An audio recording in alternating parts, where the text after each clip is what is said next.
Hi everyone. इस video में हम लोग कंप्लीट क्रैश कोर्स करने वाले हैं रिएक्ट का, जो कि टाइपस्क्रिप्ट में होगा, जिसमें मैं डिस्कस करूंगा इंट्रोडक्शन ऑफ रिएक्ट। रिएक्ट होता क्या है, कैसे हम रिएक्ट इन्वायरमेंट को सेटअप करते हैं, कैसे हम इंस्टॉलेशन करते हैं रिएक्ट का।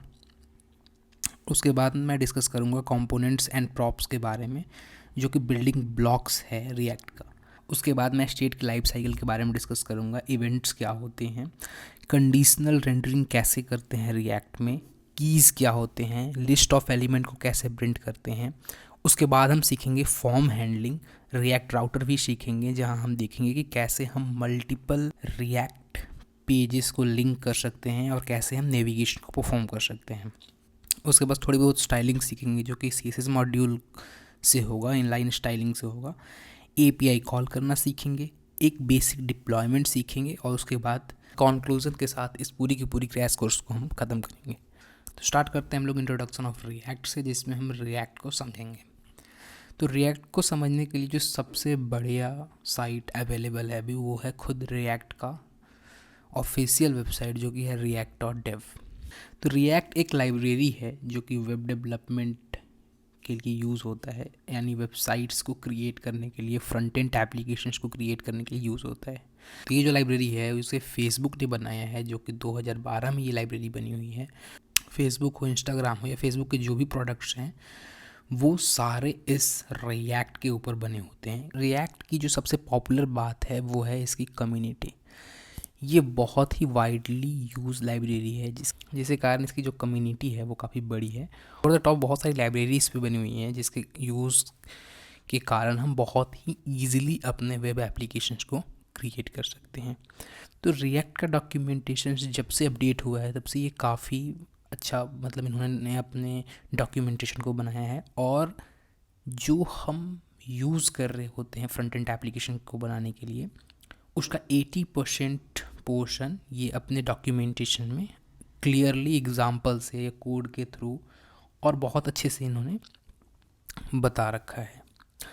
उसके बाद उन्होंने कुछ वैसे बेसिक्स बताया है, अभी मैं इस पे आऊँगा और इसके ऊपर पूरी पूरी डिस्कशन होंगी हमारी एक। लेकिन रिएक्ट को अगर आप समझना चाहते हैं तो सबसे पहले एक टर्म को समझना होगा, वो है रिएक्ट काम कैसे करता है, या रिएक्ट को हम सोचते कैसे हैं।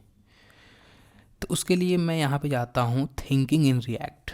ये बहुत ही इम्पॉर्टेंट पार्ट है अगर आप रिएक्ट सीख रहे हो तो, क्योंकि जब तक आप रिएक्ट पे कोई भी एप्लीकेशन बना रहे हो और उस एप्लीकेशन को रिएक्ट वे में नहीं सोच पा रहे हो, यानी कैसे हम ब्रेक करते हैं पूरे के पूरे एप्लीकेशंस को, कैसे हम अलग अलग चीज़ों को मैनेज करते हैं, ऐड करते हैं और एक पूरा का पूरा वेब तैयार करते हैं। तो यहाँ पे थिंकिंग इन रिएक्ट पे अगर मैं बात करूँ तो ये एक डिज़ाइन है, यानी डिज़ाइन प्रिंसिपल्स हैं, कैसे हम सोचते हैं एक एप्लीकेशन बनाने को। तो यहाँ पे थिंकिंग इन रिएक्ट में इन्होंने लिखा हुआ है कि सबसे पहले हम ब्रेक करते हैं पीसेस ऑफ कंपोनेंट में। तो यहाँ पे मैं एक डायग्राम व्यू के थ्रू समझाने वाला हूँ आपको कि कैसे हम एक एप्लीकेशन को सोचते हैं, यानी जब भी हम कोई फ्रंट एंड एप्लीकेशन बनाने जाते हैं तो उसको हमें क्या सोच के एक रिएक्ट में एप्लीकेशन को डेवलप करना चाहिए। तो अगर मैं रिएक्ट के एप्लीकेशन के बारे में बात करूँ तो रिएक्ट का एप्लीकेशंस अलग अलग कंपोनेंट्स को मिला के यहाँ पे बनाया हुआ है। तो डायग्रामेटिकल व्यू से मैं आपको समझाना चाहता हूँ कि कैसे हम एक एप्लीकेशन को सोचते हैं। फॉर एग्ज़ाम्पल, अगर आपने नॉर्मली किसी भी वेबसाइट पे आप गए होंगे तो आपने कॉमनली देखा होगा कि एक एप्लीकेशंस में 2-3 चीज़ें तो कॉमन है जो कि होती ही होती हैं। तो फॉर एग्ज़ाम्पल, यहाँ पे एक है हेडर और एक यहाँ पे होता है फुटर। ये नॉर्मली होती है नॉर्मली वेबसाइट्स में। तो अगर मैं बात करूँ तो ये है हेडर और ये है यहाँ पे फुटर। तो और उसके बाद जो यहाँ पे बीच वाला एरिया होता है, इसे हम कहते हैं मेन कंटेंट। और भी अलग अलग तरह की एप्लीकेशंस होती हैं, साइड बार हो सकता है या और कोई कंपोनेंट्स हो सकता है, लेकिन मैं एक बेसिक ओवरव्यू देने की कोशिश कर रहा हूँ आपको कि एक बेसिक एप्लीकेशन को हम ब्रेक करते थे पहले 3 पार्ट में, header, main and footer. React ने इस थिंकिंग और फिलॉसफी को बिल्कुल चेंज किया। उन्होंने कहा कि वेबसाइट में हर एक चीज़ एक कंपोनेंट्स है। कंपोनेंट्स मतलब क्या, अगर आप किसी वेबसाइट पे एक बटन भी देख रहे हो, यानी ये एक बटन है, ये एक लोगो है, ये एक सर्च बार है, कोई भी चीज़, हर चीज़ एक कंपोनेंट है। अगर आप ये टेक्स्ट देख रहे हैं जो कैपिटल में लिखा हुआ है, एक स्मॉल में लिखा हुआ है, या एक कोडिंग सेक्शन देख रहे हैं, एक इमेज का सेक्शन देख रहे हो, हर चीज़ एक कंपोनेंट है। और हर कंपोनेंट को जब हम मिलाते हैं तो हमारा जो बनता है वो एक पेजेस बन के तैयार होते हैं, वो एक वेब पेज बन के तैयार होता है। उसी चीज़ को इन्होंने ऐसे लिखा हुआ है कि first of all we will first break it the part into pieces called component. अपने वेबसाइट के हर एक चीज़ों को कंपोनेंट में ब्रेक कीजिए, यानी अलग अलग कंपोनेंट बनाइए उन चीज़ों का। और हर एक कंपोनेंट का अपना स्टेट होता है, अपना एक स्टेट होना चाहिए। तो यहाँ पे एक सिंपल एग्जांपल से देख सकते हैं कि कैसे इन्होंने इन चीज़ों को अचीव किया है। तो पहले देख सकते हैं स्टेप 1 में break the UI into a component hierarchy. उसके बाद इन्होंने अलग अलग तरीके के कंपोनेंट्स को ब्रेक करके यहाँ पे दिखाया हुआ है, जिसमें यहाँ पे सर्च बार है, उसके बाद प्रोडक्ट टेबल है जिसके अंदर प्रोडक्ट कैटेगरीज है और प्रोडक्ट के रो हैं। तो ये सारे अलग अलग कंपोनेंट हैं। तो सबसे पहले इन्होंने एक यूआई पार्ट को डिफरेंट कंपोनेंट्स में डिवाइड कर दिया। तो यहाँ पे फिल्ट्रेबल प्रोडक्ट टेबल जो कि ग्रे एरिया है, वो पूरा का पूरा यहाँ पे इंटायर एप्लीकेशन को रिप्रेजेंट करता है। उसके बाद जो सर्च बार है जो कि ब्लू है, वो रिसीव करता है यूज़र के इनपुट को। तो यूज़र के इनपुट को इन्होंने अलग एक सेपरेट कंपोनेंट में ब्रेक किया। प्रोडक्ट टेबल जो कि यहाँ प्रोडक्ट के इन्फॉर्मेशन को दिखा रहा है, वो यहाँ पे आप देख सकते हो कि यहाँ पे अलग अलग प्रोडक्ट्स हैं जिसके कुछ इन्फॉर्मेशन यहाँ पे हमें देखने को मिल रहे हैं। वैसे ही यहाँ पे स्टैटिक वर्जन बनाया है इस चीज़ों का। तो आप देख सकते हो कि अलग अलग कंपोनेंट्स में इन चीज़ों को ब्रेक किया और स्टैटिक वर्जन बनाया। सबसे पहले हम लोग कर लेते हैं इंस्टॉलेशंस रिएक्ट का, और उसके बाद हम एक एक चीज़ को देखेंगे। तो इंस्टॉलेशन करने के लिए मैंने यहाँ पे एक फ़ोल्डर बना रखा है और इसके अंदर मैं टर्मिनल को ओपन कर ले रहा हूँ। तो सबसे पहले मैं इसके ऊपर राइट क्लिक करके इस फोल्डर में टर्मिनल को ओपन कर ले रहा हूँ, और इसके बाद मैं इसको इस फोल्डर के ऊपर मैं VS कोड ओपन कर दे रहा हूँ। रिएक्ट का जो ऑफिशियल इंस्टॉलेशंस का तरीका है वो बंद हो चुका है। रिएक्ट ने एक नया अप्रोच दिया है इंस्टॉलेशन करने का। तो अगर आप रिएक्ट के एप्लीकेशन को इंस्टॉल करना चाहते हैं या क्रिएट करना चाहते हैं, तो रिएक्ट कहता है कि रिएक्ट लाइब्रेरी ना यूज़ करके आप फ्रेमवर्क को यूज़ करें रिएक्ट का, जो कि फुल स्टैक लाइक फ्रेमवर्क है, जैसे नेस्ट.js है, रेमिक्स है। इस तरीके के फ्रेमवर्क्स हैं ऑलरेडी जो रिएक्ट के ऊपर ही बने हुए हैं। उसको इंस्टॉल करें और उस पर वर्क करें। इसमें और भी कई सारी फीचर्स हमें देखने को मिलता है। लेकिन अगर आप रिएक्ट को ही इंस्टॉल करना चाहते हैं तो उसके लिए भी इन्होंने अपना डॉक्यूमेंटेशन में बता रखा है कि बिना किसी फ्रेमवर्क को आप कैसे रिएक्ट को इंस्टॉल कर सकते हैं। तो उसके लिए इन्होंने दिया है एक बंडलर जो कि है वाइट के थ्रू आप रिएक्ट को इंस्टॉल कर सकते हैं। तो वाइट के थ्रू रिएक्ट को इंस्टॉल करने के लिए वाइट के पेज पे मैं आ चुका हूँ अभी, और इसको मैं अगर थोड़ा सा स्क्रॉल करूँ तो आप देख सकते हो कि अलग अलग पैकेज मैनेजर के द्वारा यहाँ पे हमें देखने को मिलता है वाइट का इंस्टॉलेशन। तो इसको मैं कॉपी करता हूँ और चलता हूँ अपने टर्मिनल में, और इसको मैं करता हूँ यहाँ पे पेस्ट। उसके बाद जैसे मैं एंटर करता हूँ तो ये सबसे पहले पूछता है कि क्या प्रोसीड करना चाहते हैं इस वर्जन के साथ।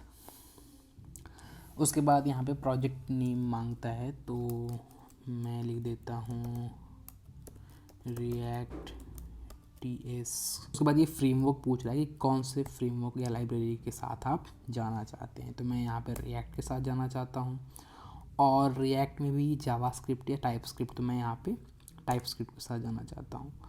तो यहाँ पे इतना करने से आपका जो रिएक्ट एप्लीकेशन है उसकी सारी फाइल्स वगैरह डाउनलोड हो गई होंगी।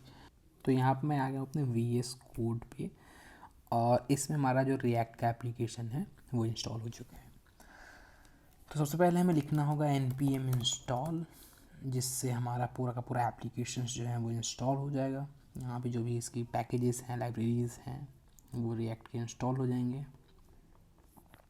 और यहाँ पे आई थिंक कुछ एरर आ रहा है, हमें देखने को मिल रहा है, तो यान इंस्टॉल कर देते हैं। तो यान के थ्रू अगर ये इंस्टॉल हो जाए तो बेहतर है।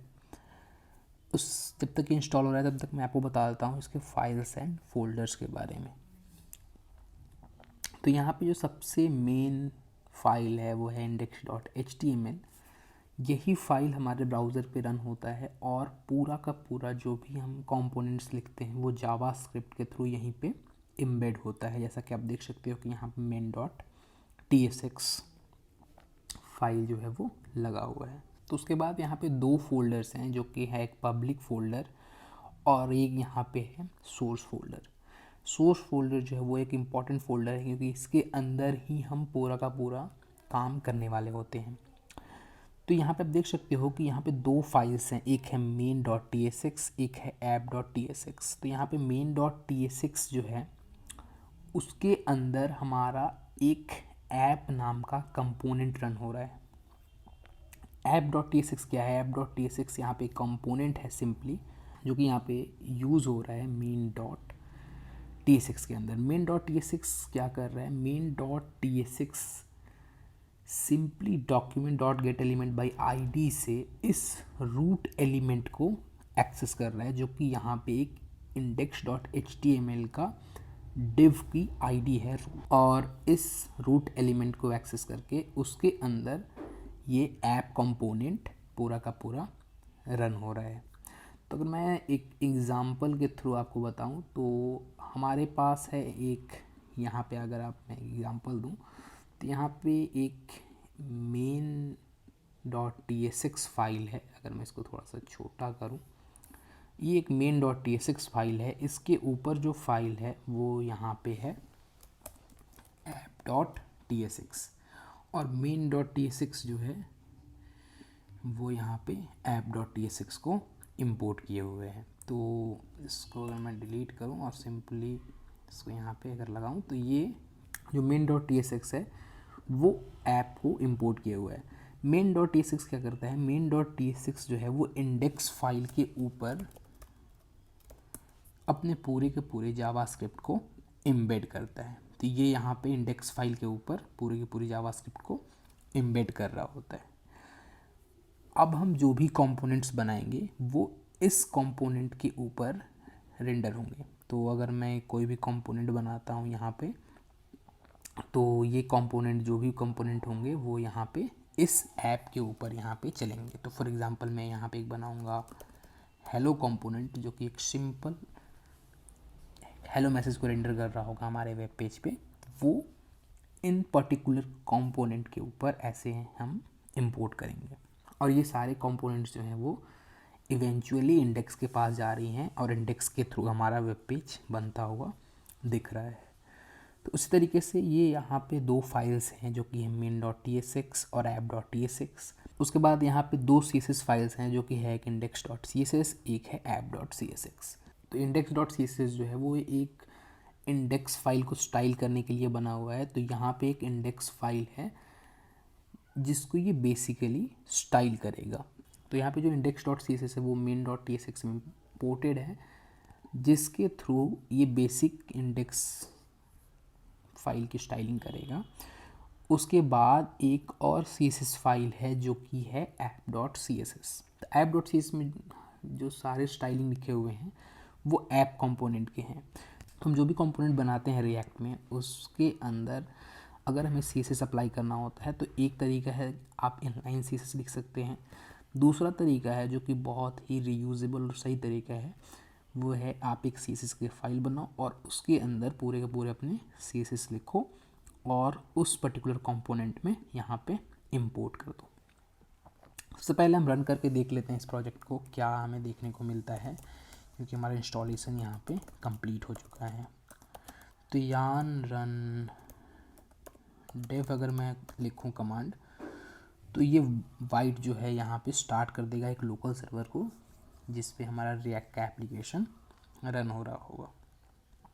तो अगर मैं इस URL को विज़िट करूं यानी ओपन करूं तो आप देख सकते हो कि एक बहुत ही सिंपल हमारा Y+React का एक वेब एप्लीकेशन यानी वेब पेज तैयार हो चुका है, जिसमें हमें यहाँ पे एक बटन भी देखने को मिल रहा है, वो जो कि है काउंटर, जिसके थ्रू हम अपना यहाँ पे काउंटर वगैरह इंक्रीमेंट और डिक्रीमेंट कर सकते हैं।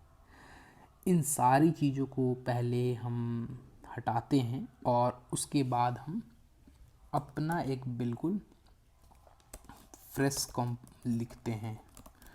तो यहाँ पर मैंने सिंपली हेलो लिखा।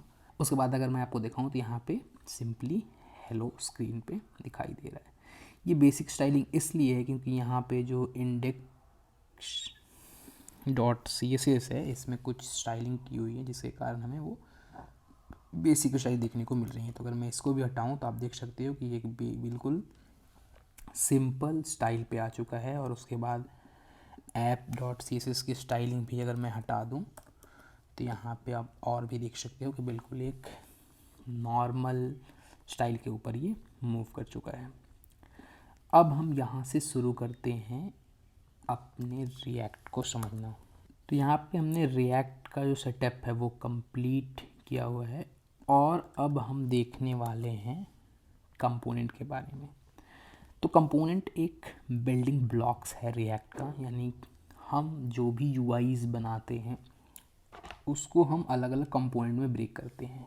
मैंने यहाँ पे आपको एक एग्जांपल के थ्रू भी बताया था थोड़ी देर पहले। तो यहाँ पे अगर मैं थिंकिंग इन रिएक्ट वाले पेज पे आपको दिखाऊं तो इन्होंने भी ऐसे ही बता रखा है कि हम किसी भी यूआई को एक ब्रेक करते हैं डिफरेंट कंपोनेंट में, और उन कंपोनेंट को हम मिला के यानी एक साथ एक्यूमुलेट करके एक पूरा का पूरा हम पेज बना रहे होते हैं।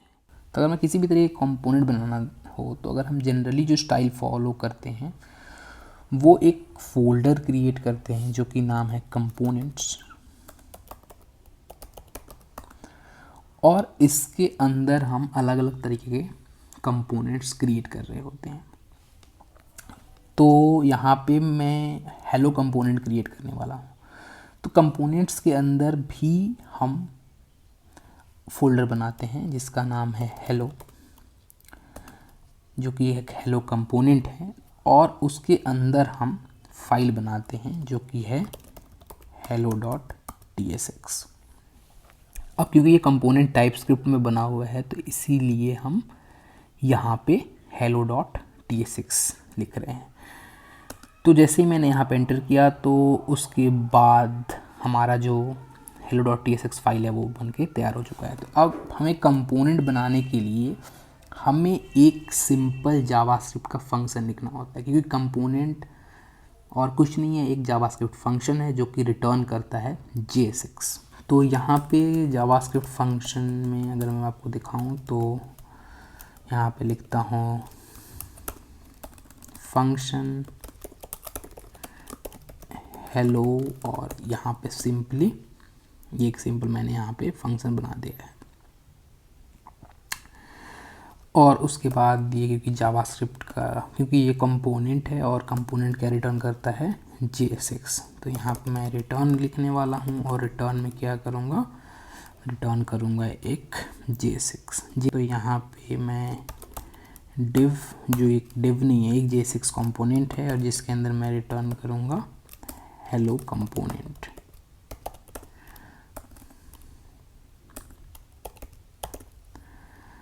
और यहाँ पे हमारा जो हेलो कंपोनेंट है वो बन के तैयार हो चुका है। और अगर हमें इस कंपोनेंट को यूज़ करना है तो सबसे पहले हमें इस कंपोनेंट को करना होगा एक्सपोर्ट।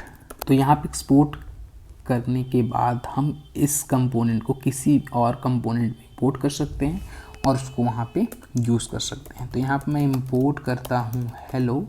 तो आप देख सकते हो कि यहाँ पे हमें सजेशन देखने को मिल रहा है जो कि हेलो कंपोनेंट यहाँ पे हमारा इंपोर्ट हो चुका है। तो अब अगर मैं यूज़ करना है इस कंपोनेंट को ऐप कंपोनेंट के अंदर, तो सबसे पहले हमें एक डिव टैग यहाँ पे मैं लगा ले रहा हूँ और इसके अंदर मैं यहाँ पे हेलो कंपोनेंट को रेंडर कर दे रहा हूँ।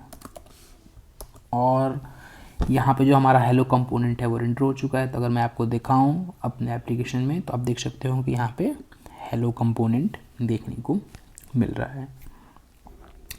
ये होता है सिंपल कंपोनेंट। कंपोनेंट एक बिल्डिंग ब्लॉक है किसी भी एप्लीकेशंस का, जिसमें हम एक कंपोनेंट बनाते हैं, उस कंपोनेंट को एक्सपोर्ट करते हैं और एक्सपोर्ट करने के बाद जहाँ भी यूज़ करना होता है उस कंपोनेंट को, उसको वहाँ पे हम इंपोर्ट करके और यूज़ कर रहे होते हैं। और यहाँ पे हमारा जो उस कंपोनेंट के अंदर जो JSX रिटर्न कर रहा होता है वो हमें देखने को मिलता है। तो यहाँ पे एक मैं बेसिक कंपोनेंट बना ले रहा हूँ जो कि है हेडर एंड फुटर, ताकि मैं थोड़ा आपको एक सिनेरियो और एग्जांपल के थ्रू लेके चलें। तो यहाँ पे मैं हेडर लिख दे रहा हूँ और हेडर .tsx, और यहाँ पे मैं सिंपली एक फंक्शनल कंपोनेंट बना लेता हूँ जिसका नाम है हेडर, और जो कि अभी कुछ नहीं लेता है। तो यहाँ पे मैं सिंपली रिटर्न करने वाला हूँ div के अंदर। फॉर एग्ज़ाम्पल यहाँ पे 5 पेज है, तो एक मैं UL ले लेता हूँ टैग, और जिसके अंदर li ले लेता हूँ, होम, एंड ऐसे ऐसे मैं 5 कॉपी पेस्ट कर लेता हूँ सिंपली। तो यहाँ पे अबाउट, कॉन्टैक्ट, और यहाँ पे सर्विसेज, इस तरीके कुछ 5 मैंने यहाँ पे बिल्कुल लिंक्स टाइप के एक ULLI तैयार कर चुका है। तो अगर मैं इसको एक्सपोर्ट करूँ तो ये हेडर कंपोनेंट को अब मैं कहीं भी यूज़ कर सकता हूँ। तो इसको अगर मैं app.tsx में यूज़ करूँ तो यहाँ पे सिंपली ये हेडर कंपोनेंट इंपोर्ट हो चुका है। तो आप देख सकते हो कि यहाँ पे हमारा एक बेसिक li टैग्स जो हमें देखने को मिल रहे हैं।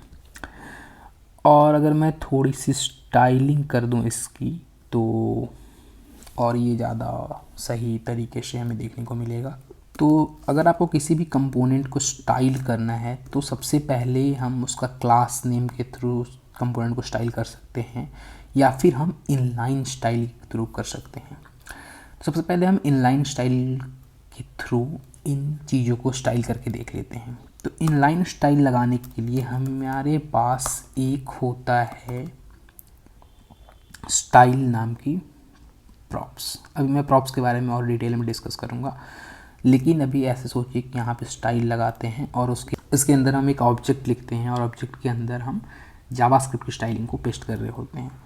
तो अगर मैं यहाँ पे सिंपली लिखूँ कलर रेड, तो आप देख सकते हो कि यहाँ पे हमारा जो भी एलिमेंट्स हैं उसका सारा कलर यहाँ पे रेड हो चुका है।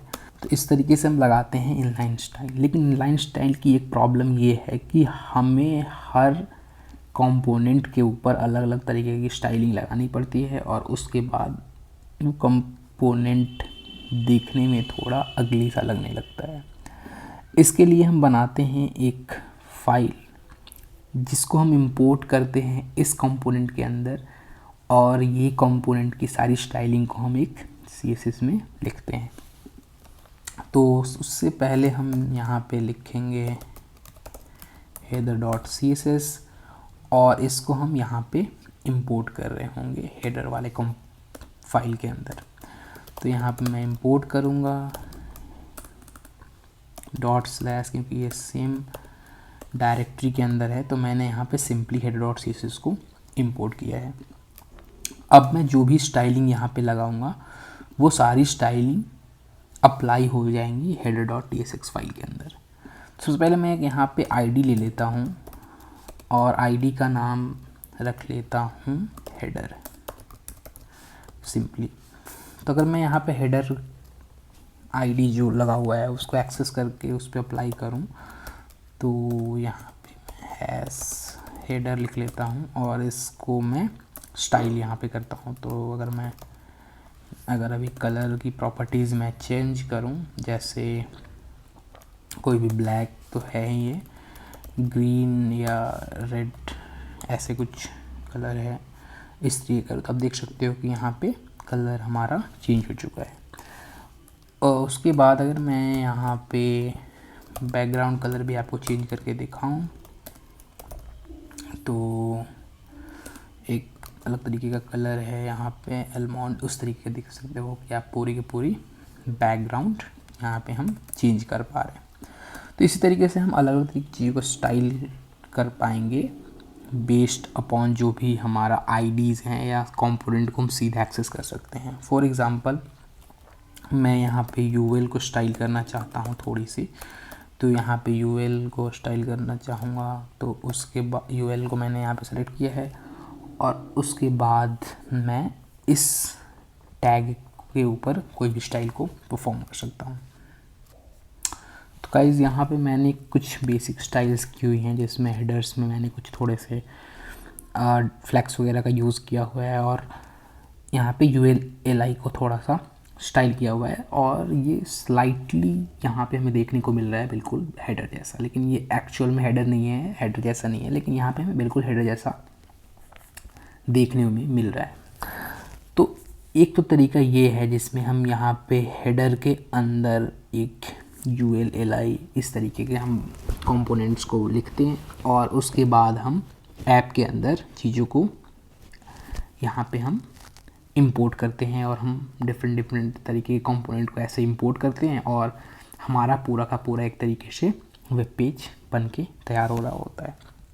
तो फॉर एग्ज़ाम्पल यहाँ पे एक हेलो कंपोनेंट है, तो सिंपली यहाँ पे हेलो कंपोनेंट के बाद हम यहाँ पे अगर आप एक बटन लिखना चाहें तो यहाँ पे हम बटन को ऐसे लिख सकते हैं, हेलो बटन, और यहाँ पे सिंपली हमारा बटन देखने को मिल रहा है। तो इस तरीके से हम अलग अलग कंपोनेंट्स को बनाते हैं और उसको यूज़ करते हैं और सारे कंपोनेंट्स को जब हम इंपोर्ट करते हैं तो उसके बाद हमें देखने को मिलता है इस तरीके का वेब पेज। तो और भी अलग अलग तरीके के कंपोनेंट बनाए जा सकते हैं, जैसे यहाँ पे बनाया जा सकता है फुटर नाम का, तो यहाँ पे मैं फुटर का एक फोल्डर बना लेता हूँ, इसके अंदर मैं बना लेता हूँ FOOTER footer.tsx, I think spelling mistake है तो FOTER होता है। इस तरीके से फुटर मैंने यहाँ पे बना लिया और यहाँ पे सिंपली मैं लिखूँगा फंक्शन और फंक्शन के बाद मैं दूंगा उस फंक्शन का नाम। तो ये बिल्कुल एक बेसिक जावास्क्रिप्ट फंक्शन है, लेकिन इस जावास्क्रिप्ट फंक्शन को हम लोग कहते हैं फंक्शनल कंपोनेंट। तो यहाँ पे मैं एक्सपोर्ट कर दूँ और उसके बाद मैं यहाँ पे जो रिटर्न करूँगा वो रिटर्न करूँगा फुटर का यहाँ पे कंपोनेंट। तो सिंपली अगर मैं डिव लिखूँ और डिव के अंदर लिखूँ फुटर, मैं यहाँ पे लिख देता हूँ p टैग और इसके अंदर मैं लिख देता हूँ फुटर।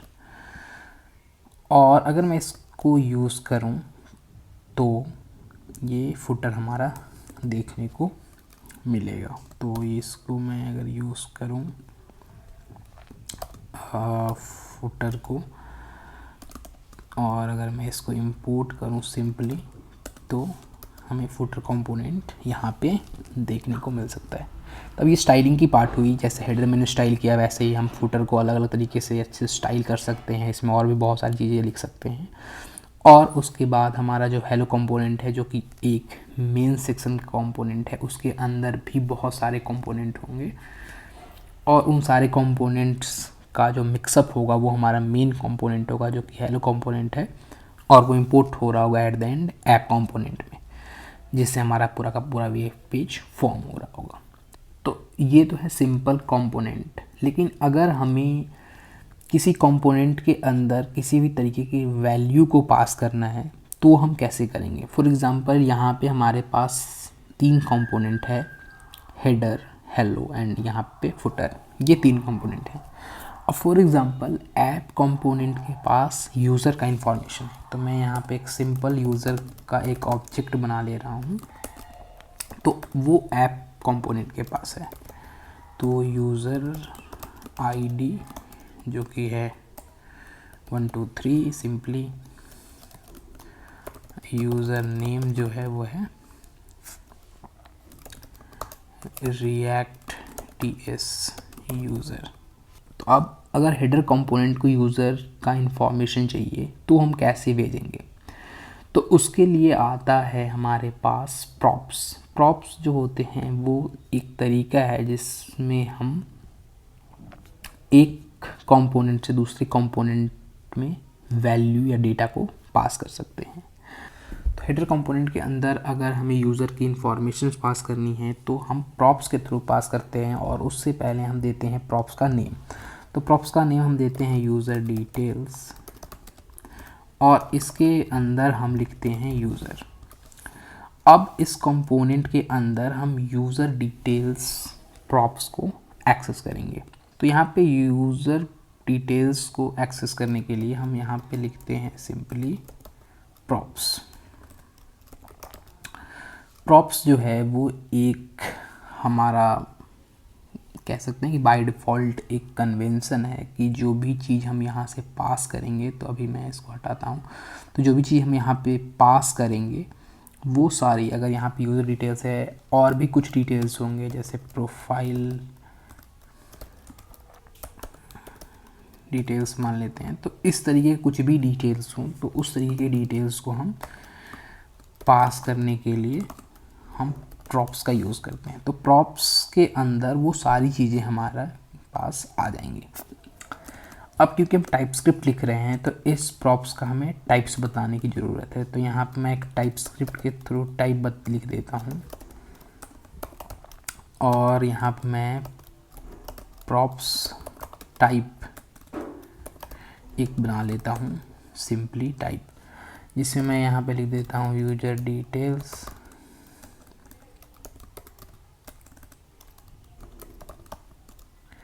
जो कि है एक ऑब्जेक्ट, यानी यहाँ पे यूज़र डिटेल्स का भी एक टाइप होगा। तो मैं यहाँ पे टाइप बना लेता हूँ एक और, जो कि है यूज़र डिटेल्स, जिसके अंदर क्या क्या है हमारे पास user ID and user name. User ID I think number है,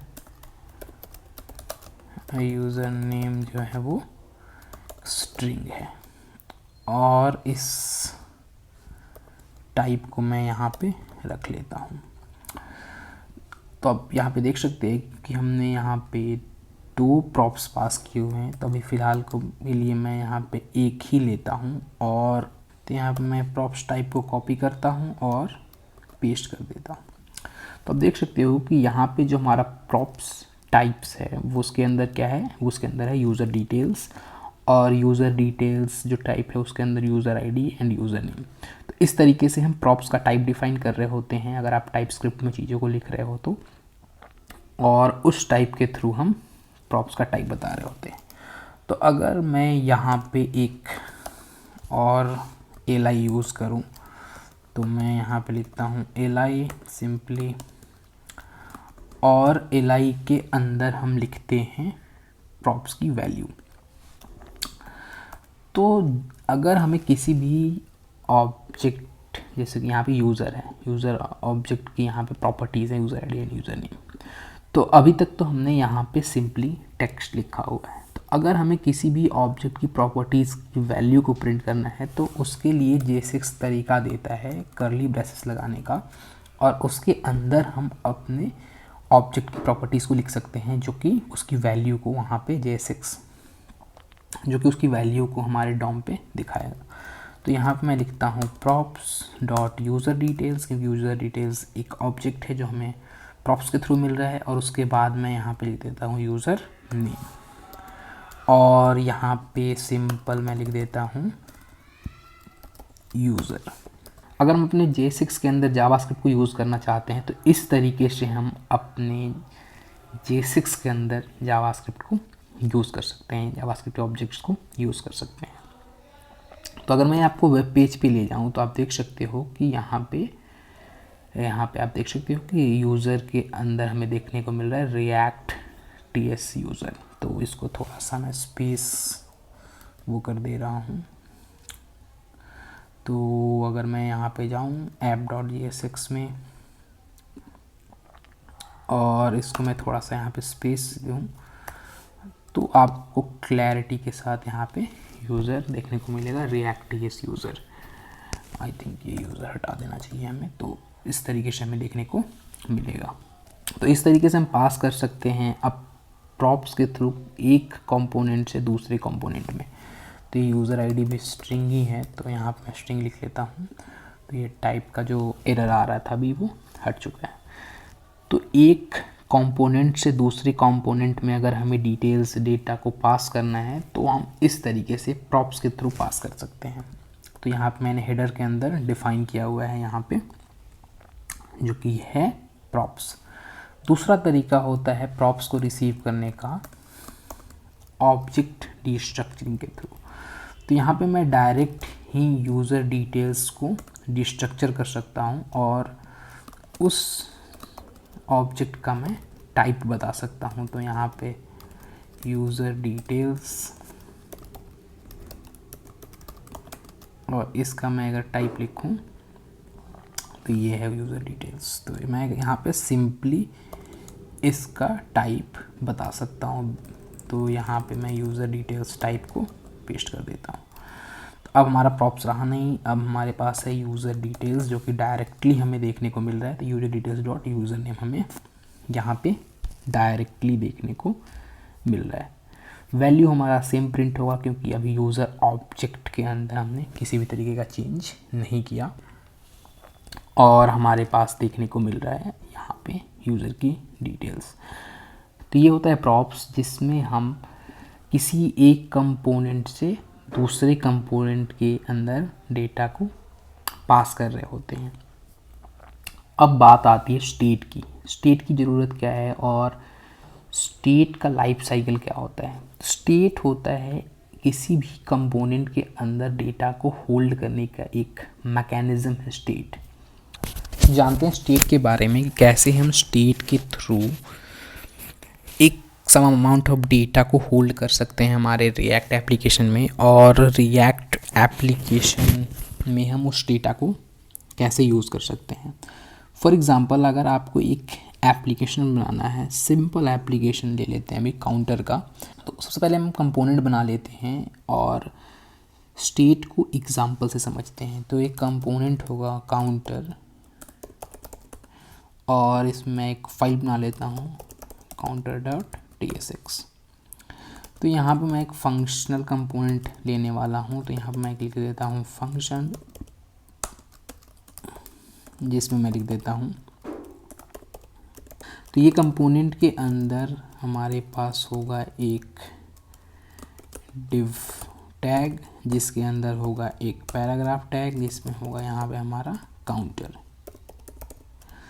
और हमारे पास होंगे बटन्स। एक होगा इंक्रीमेंट का बटन और एक होगा डिक्रीमेंट का बटन।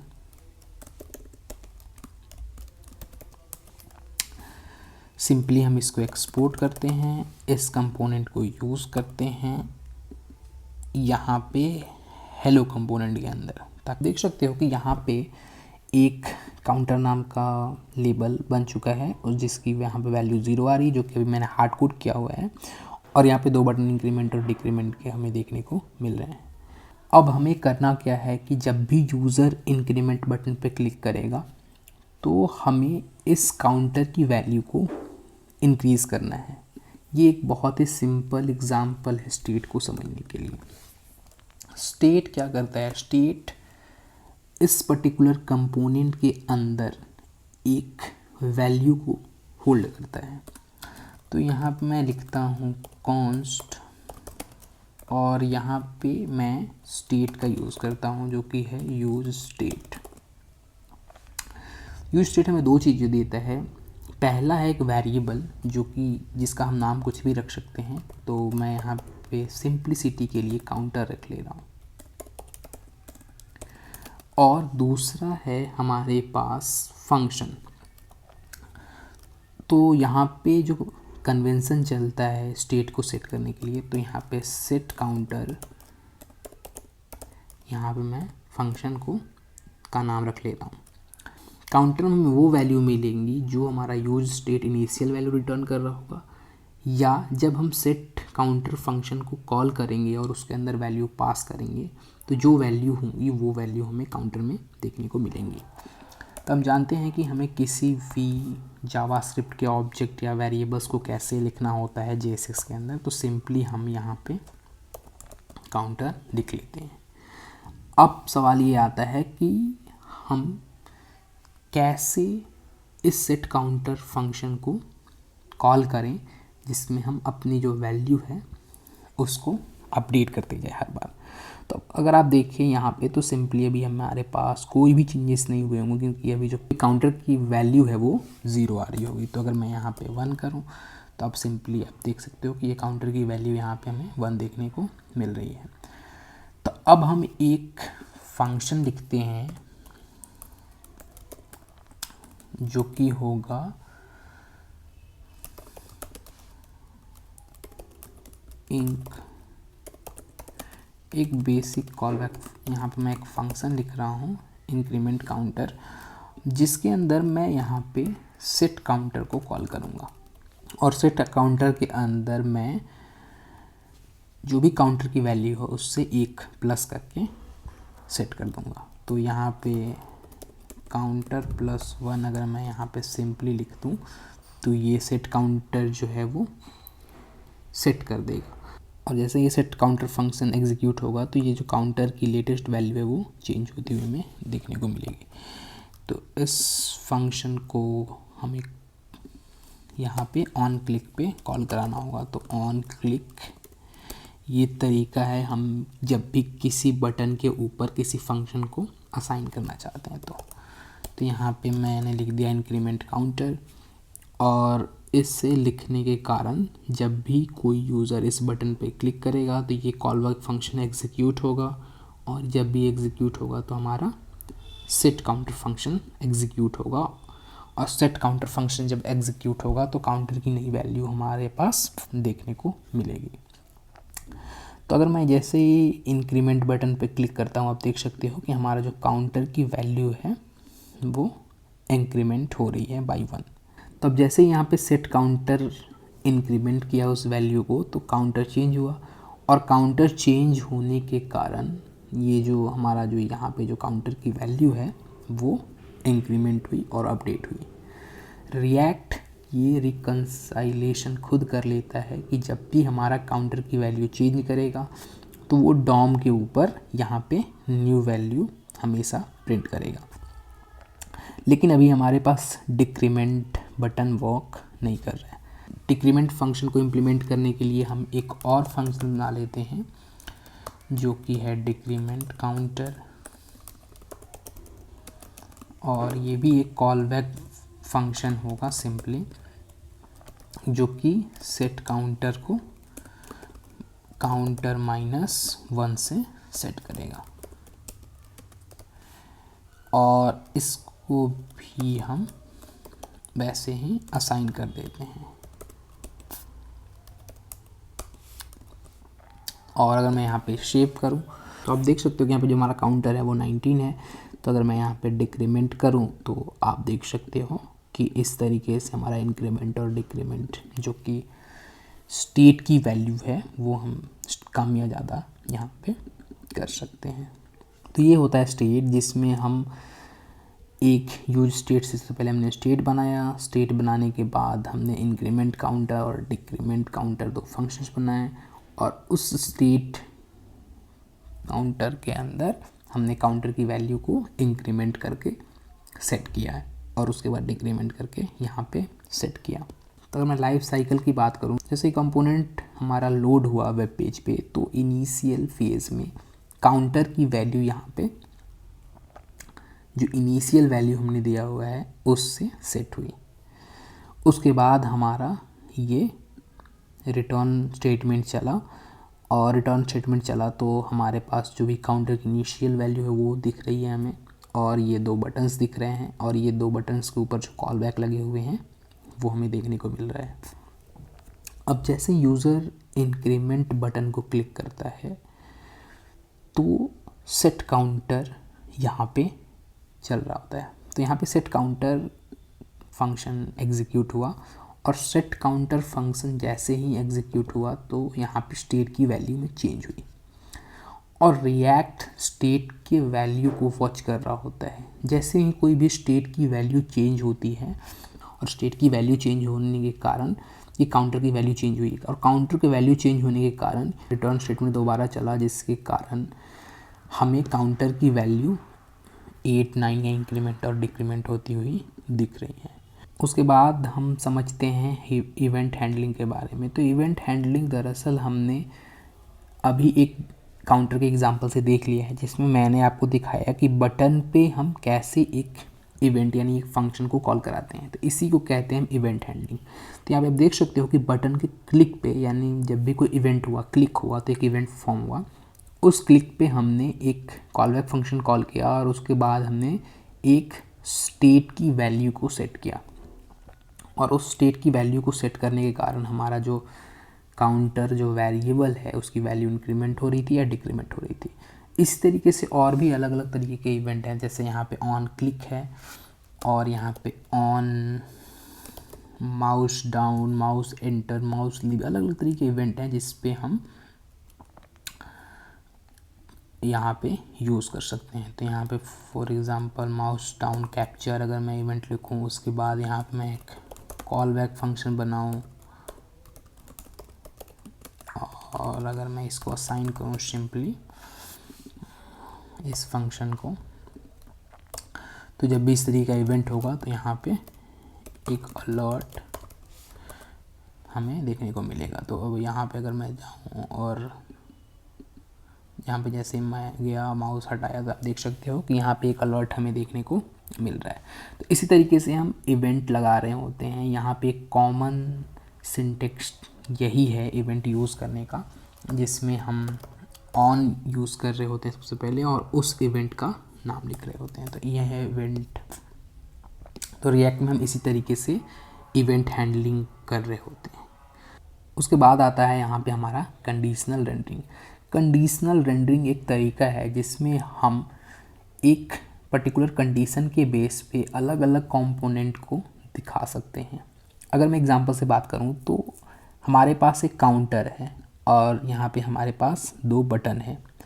अब मैं चाहता हूँ कि अगर मैं इस काउंटर की वैल्यू इंक्रीमेंट करते करते 10 से ज़्यादा कर दूँ तो यहाँ पे एक अलग तरीके का मैसेज प्रिंट हो, यानी यहाँ पे जो मैसेज हो वो कुछ लिखा हुआ हो कि you are entering the counter more than 10, और अगर 10 से कम हो तो ये लेस देन 10 हो। तो इस तरीके का अगर हमें कंपोनेंट को दिखाना है तो हमें यूज़ करना होता है कंडीशनल रेंडरिंग। और कंडीशनल रेंडरिंग हम J6 में 2 तरीके से लगा सकते हैं। सबसे पहले देखते हैं एक एग्जांपल लेके कि कैसे हम कंडीशनल रेंडरिंग अप्लाई कर सकते हैं। उससे पहले मैं एक 2 P टैग रख लेता हूँ, जिसमें मैं 2 तरीके के मैसेज रख लेता हूँ। तो your counter is less than 10, and एक और P रख लेता हूँ जिसमें मैसेज रख लेता हूँ मोर देन 10। तो ये मैंने 2 मैसेज रख लिए हैं, और अभी मैं आपको दिखाऊं तो ये दोनों मैसेज हमें देखने को मिल रहे हैं, चाहे हम इंक्रीमेंट करें या डिक्रीमेंट करें, 10 से वैल्यू कम हो या ज़्यादा हो, ये दोनों देखने को हमें मिल रहे हैं। अब हमें अप्लाई करना है कंडीशनल रेंडरिंग।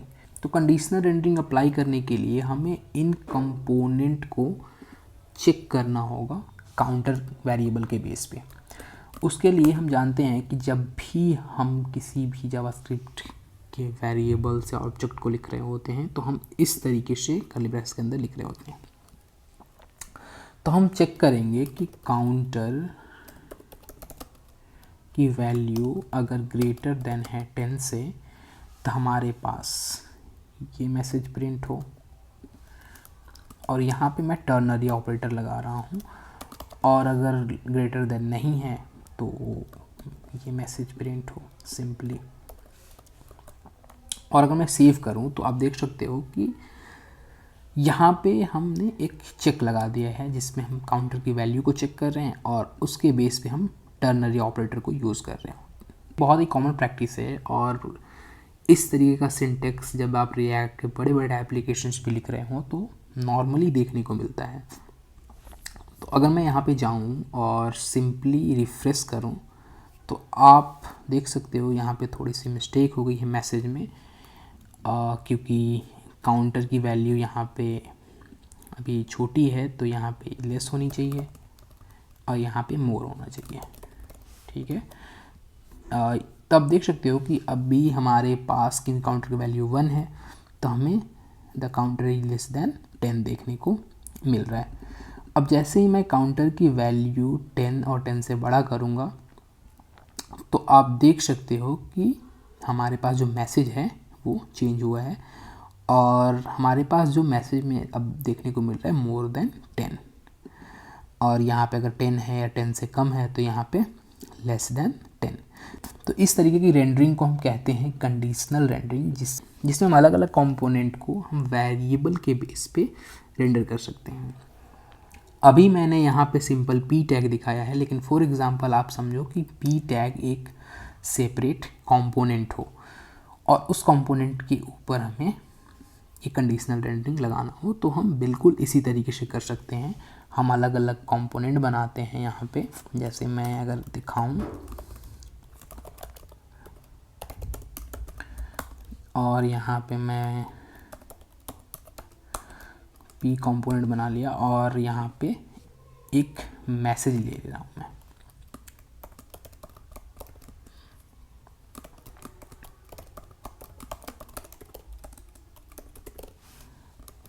और ये मैसेज को मैं यहाँ पे सिंपली, ठीक है, और इसको मैं यहाँ पे एक्सपोर्ट कर दे रहा हूँ। और अगर अब मैं ये पी कंपोनेंट को यूज़ करूँगा हमारे काउंटर कंपोनेंट के अंदर, और मैं इस मैसेज को प्रिंट करके आपको दिखाऊंगा। तो अभी मैं अगर तो इस काउंटर कंपोनेंट के अंदर अगर मैं इस कंपोनेंट को यूज़ करूं और इसके अंदर मैं मैसेज पास कर देता हूं, और मैसेज में यही मैसेज सेम होगा जो हमारे काउंटर कंपोनेंट के अंदर है। तो यहाँ मैं इस मैसेज को कट करता हूं और इसको यहाँ पे पेस्ट करता हूं और इस पी टैग को हटा देता हूं। अब सेम यहाँ पे एक पी कंपोनेंट है और उसके अंदर भी मैं यहाँ पे पेस्ट करूँगा और इसको हटा दूँगा, और इसकी जगह केवल यहाँ मैं लेस लिख दूँगा। तो यहाँ पे हमारा जो आउटपुट है उसमें हमें किसी भी तरीके के चेंजेस देखने को नहीं मिल रहे हैं। अब जैसे ही 10 से ज़्यादा हो रहा है तो हमारा जो काउंटर का मोर देन वाला कंपोनेंट है वो रेंडर हो रहा है, और यहाँ पे जैसे ही काउंटर की वैल्यू 10 से कम हो रही है तो यहाँ पे लेस देन वाला कंपोनेंट रेंडर हो रहा है। तो इस तरीके से हम कंपोनेंट को कंडीशनल रेंडरिंग कर सकते हैं। और एक और तरीका है वैसे इसको करने का, लेकिन ये है हम काउंटर की वैल्यू को चेक किया कि 10 से ज़्यादा है या 10 से कम है। एक तरीका और है जिसमें हम यूज़ कर सकते हैं, फॉर एग्ज़ाम्पल हमें केवल और केवल दिखाना है कि जब काउंटर की वैल्यू 10 से ज़्यादा हो तो ही हमें एक तरीके का कंपोनेंट दिखाना है, यानी पी कंपोनेंट दिखाना है। उसे करने के लिए दूसरा जो बहुत ही पॉपुलर मेथड है, जो नॉर्मली रिएक्ट के बड़े बड़े एप्लीकेशंस में यूज़ होता है, उसे हम कहते हैं शॉर्ट सर्किट। और उसके थ्रू हम एक कंडीशन के ट्रू होने के बाद दूसरे तरह के कंपोनेंट को रेंडर कर रहे होते हैं या रिटर्न कर रहे होते हैं। फॉर एग्ज़ाम्पल अगर मैं यहाँ पे सेम जो कंडीशन है उसको कॉपी करूँ और इसके बाद मैं 2 एंड ऑपरेटर लगाऊँ और उसके बाद मैं ये कंपोनेंट को सिंपली पेस्ट कर दूँ, इससे होगा क्या कि जब भी हमारा काउंटर की वैल्यू 10 से ज़्यादा होगा तो ये कंडीशन ट्रू होगा, और जैसे ये कंडीशन ट्रू होगा तो हम जानते हैं कि एंड ऑपरेटर लगा हुआ है यहाँ पे, तो इस कंडीशन को चेक करेगा और ये कंडीशन बाय डिफ़ॉल्ट हमें ट्रू रिटर्न करके देगा, इसीलिए ये कंपोनेंट हमें देखने को मिलेगा। तो अभी यहाँ पे काउंटर की वैल्यू 8 है। अगर मैं यहाँ पे इंक्रीमेंट करूँ तो आप देख सकते हो कि your counter is more than 10, ये कंपोनेंट हमें देखने को मिल रहा है। वैसे ही अगर मैं डिक्रीमेंट करूँ तो यहाँ पे जो कंपोनेंट है वो बिल्कुल गायब हो चुका है, हट चुका है। तो इस तरीके से हम कंडीशनल रेंडरिंग कर सकते हैं। दूसरा तरीका ये है कंडीशनल रेंडरिंग करने का। तीसरा तरीका जो बहुत ही सिंपल है, हम इफ़ के बेस पे कर सकते हैं। तो यहाँ पे अगर मैं सिंपल सेम रखूँ इसको, तो यहाँ पे अगर मैं सिंपल यही कंडीशन यूज़ करूँ और उसके बाद मैं इस पी कंपोनेंट को रिटर्न कर दूँ, तो ये हालांकि कंडीशनल रेंडरिंग नहीं है, लेकिन इस तरीके से भी आप चीज़ों को रिटर्न कर सकते हैं। तो यहाँ पे यू मैं लिख देता हूँ और अगर मैं सेव करूँ तो आप देख सकते हो कि अभी ये 11 है, तो हमें ये चीज़ें देखने को मिल रही हैं। और यहाँ पे मैं रिटर्न स्टेटमेंट लिखना भूल गया, तो आप देख सकते हो कि जैसे ही मैं इसको 11 करूँगा तो आप पूरे के पूरे जो काउंटर एप्लीकेशन है वो बिल्कुल गायब हो चुका है और उसकी जगह हमारे पास ये एक मैसेज आ चुका है। तो इस तरीके से भी हम रेंडरिंग कर सकते हैं। इसको हम by the way conditional rendering तो नहीं कहेंगे, लेकिन हाँ एक तरीका है जिसमें हम अलग अलग रिटर्न स्टेटमेंट को लिख सकते हैं बेस्ड अपॉन वेरिएबल्स। ये दो तरीके हैं कंडीशनल रेंडरिंग के, जिसमें हम एक किसी भी वेरिएबल की वैल्यू के ऊपर हम कंडीशन को यूज़ करके अलग अलग तरीके के कंपोनेंट्स को रिटर्न कर रहे होंगे। तो नेक्स्ट जो हम लोग पढ़ने वाले हैं वो है लिस्ट एंड कीज़, जिसमें मैं आपको अभी बताने वाला हूँ कि कैसे डेटा सेट को हम रेंडर कर रहे होंगे। तो अगर मैं आपको रिएक्ट के डॉक्यूमेंटेशन में भी दिखाऊं तो रेंडरिंग लिस्ट के ऊपर, तो यहाँ पे आप देख सकते हैं you will rely on JavaScript feature for loop and the array map function to render the list of the components, for example this. तो आप ये चीज़ यहाँ पे देख सकते हो कि जब भी हमें लिस्ट को रेंडर करना होता है तो सबसे पहले तो हमें एक लिस्ट चाहिए, और लिस्ट के ऊपर हम जो अप्लाई कर रहे होते हैं वो है मैप फंक्शन। मैप फंक्शन बहुत ही कॉमनली यूज़ होता है रिएक्ट में, और मैप फंक्शन जो रिटर्न करता है वो है एक एरे, और यहाँ पे जो एरे रिटर्न करेगा वो रिटर्न करेगा एक J6 का एरे, यानी J6 एलिमेंट होंगे उसके सारे एरे के अंदर। रिएक्ट इस लिस्ट को डायरेक्टली रेंडर करता है। तो जैसे ही यहाँ पे अगर मैं रेंडरिंग की बात करूँ तो एग्जांपल के थ्रू भी यहाँ पे बताया गया है, और वैसे मैं भी बताने वाला हूँ। तो सबसे पहले मैं इस पर्टिकुलर प्रोडक्ट के लिस्ट को कॉपी कर लेता हूँ, और उसके बाद मैं आपको एक एग्जांपल लिख के दिखाता हूँ कि कैसे हम इन चीज़ों को अचीव कर सकते हैं। तो एक और मैं यहाँ पे फोल्डर बना लेता हूँ, लिस्ट रेंडरिंग, और इसके अंदर मैं list.tsx नाम का एक फाइल बना लेता हूँ। अब मैं एक फंक्शनल कंपोनेंट लिखता हूँ लिस्ट, और जिसके अंदर मैं अभी जो ऑब्जेक्ट कॉपी किया था उसको मैं पेस्ट कर देता हूँ। तो अब ये लिस्ट है। इन लिस्ट को अगर हमें दिखाना है अपने स्क्रीन के ऊपर, यानी अपने डॉम के ऊपर यहाँ पे, तो कैसे करेंगे? तो इस तरीके के लिस्ट को हमें दिखाने के लिए यूज़ होता है वो है मैप फंक्शन। मैप फंक्शन क्या करता है, इस प्रोडक्ट के ऊपर हम मैप फंक्शन के थ्रू ट्रैवर्स करते हैं, और मैप फंक्शन रिटर्न करता है एक J6 एलिमेंट जो कि हम रेंडर कर रहे होते हैं अपने कंपोनेंट के ऊपर। तो मैं यहाँ पे लिखता हूँ रिटर्न, और उसके बाद मैं यहाँ पे लिखता हूँ div, और इस div के ऊपर मैं यहाँ पे एक सिंपली p टैग लिख देता हूँ, लिस्ट ऑफ प्रोडक्ट्स। अब हमें इस प्रोडक्ट की वैल्यू को दिखाना है, यानी इस प्रोडक्ट में जो भी टाइटल्स हैं उसको दिखाना है। तो जैसे ही हमें जावास्क्रिप्ट यूज़ करना होगा, सबसे पहले हम लगाते हैं ये कर्ली ब्रेसेस। ये चीज़ें अभी तक आपको याद हो जानी चाहिए। और इसके बाद हम प्रोडक्ट्स के ऊपर एक मैप जो कि लेता है कॉल बैक फंक्शन, इसे हम यूज़ करते हैं और इससे हम रिटर्न करा रहे होते हैं J6। तो यहाँ पे एक p टैग को हम रिटर्न करा रहे होंगे। तो यहाँ पे रिटर्न करा दिया p टैग। अब हम जानते हैं कि मैप के अंदर हमारे पास यहाँ पे मिल रहे होते हैं इस प्रोडक्ट्स के अंदर के ऑब्जेक्ट, क्योंकि ये एक प्रोडक्ट्स एक एरे है और जो कि ये प्रोडक्ट्स ऑब्जेक्ट हैं वो हमें मिल रहे होते हैं। तो यहाँ पे मैंने यहाँ पे आइटम इससे यूज़ कर लिया है। और इस आइटम की वैल्यू को अगर हमें प्रिंट करना है तो यहाँ पे हमें लिखना होगा आइटम डॉट टाइटल, और जिसके थ्रू हम आइटम की वैल्यू को यहाँ पे रेंडर कर रहे होंगे या रिटर्न कर रहे होते हैं। और अगर मैं इसको एक्सपोर्ट करूँ इस लिस्ट वाले कंपोनेंट को और इसको यूज़ करूँ मैं हेलो कंपोनेंट के अंदर, तो आपको देखने को मिलेगा हमारा जो लिस्ट है वो। तो अभी मैं यहाँ पे रेंडर कर दे रहा हूँ सिंपली। तो देख सकते हो कि यहाँ पे हमारे पास लिस्ट देखने को मिल रहा है, लेकिन ये लिस्ट जैसा लग बिल्कुल नहीं रहा है। तो यहाँ पे p की जगह मैं li लिख देता हूँ, और li जो होता है वो कहाँ हमेशा यूज़ हो रहा होता है, ul के अंदर। तो यहाँ पे मैं ul कंपोनेंट को स्टार्ट कर देता हूँ और यहाँ पे क्लोज कर देता हूँ।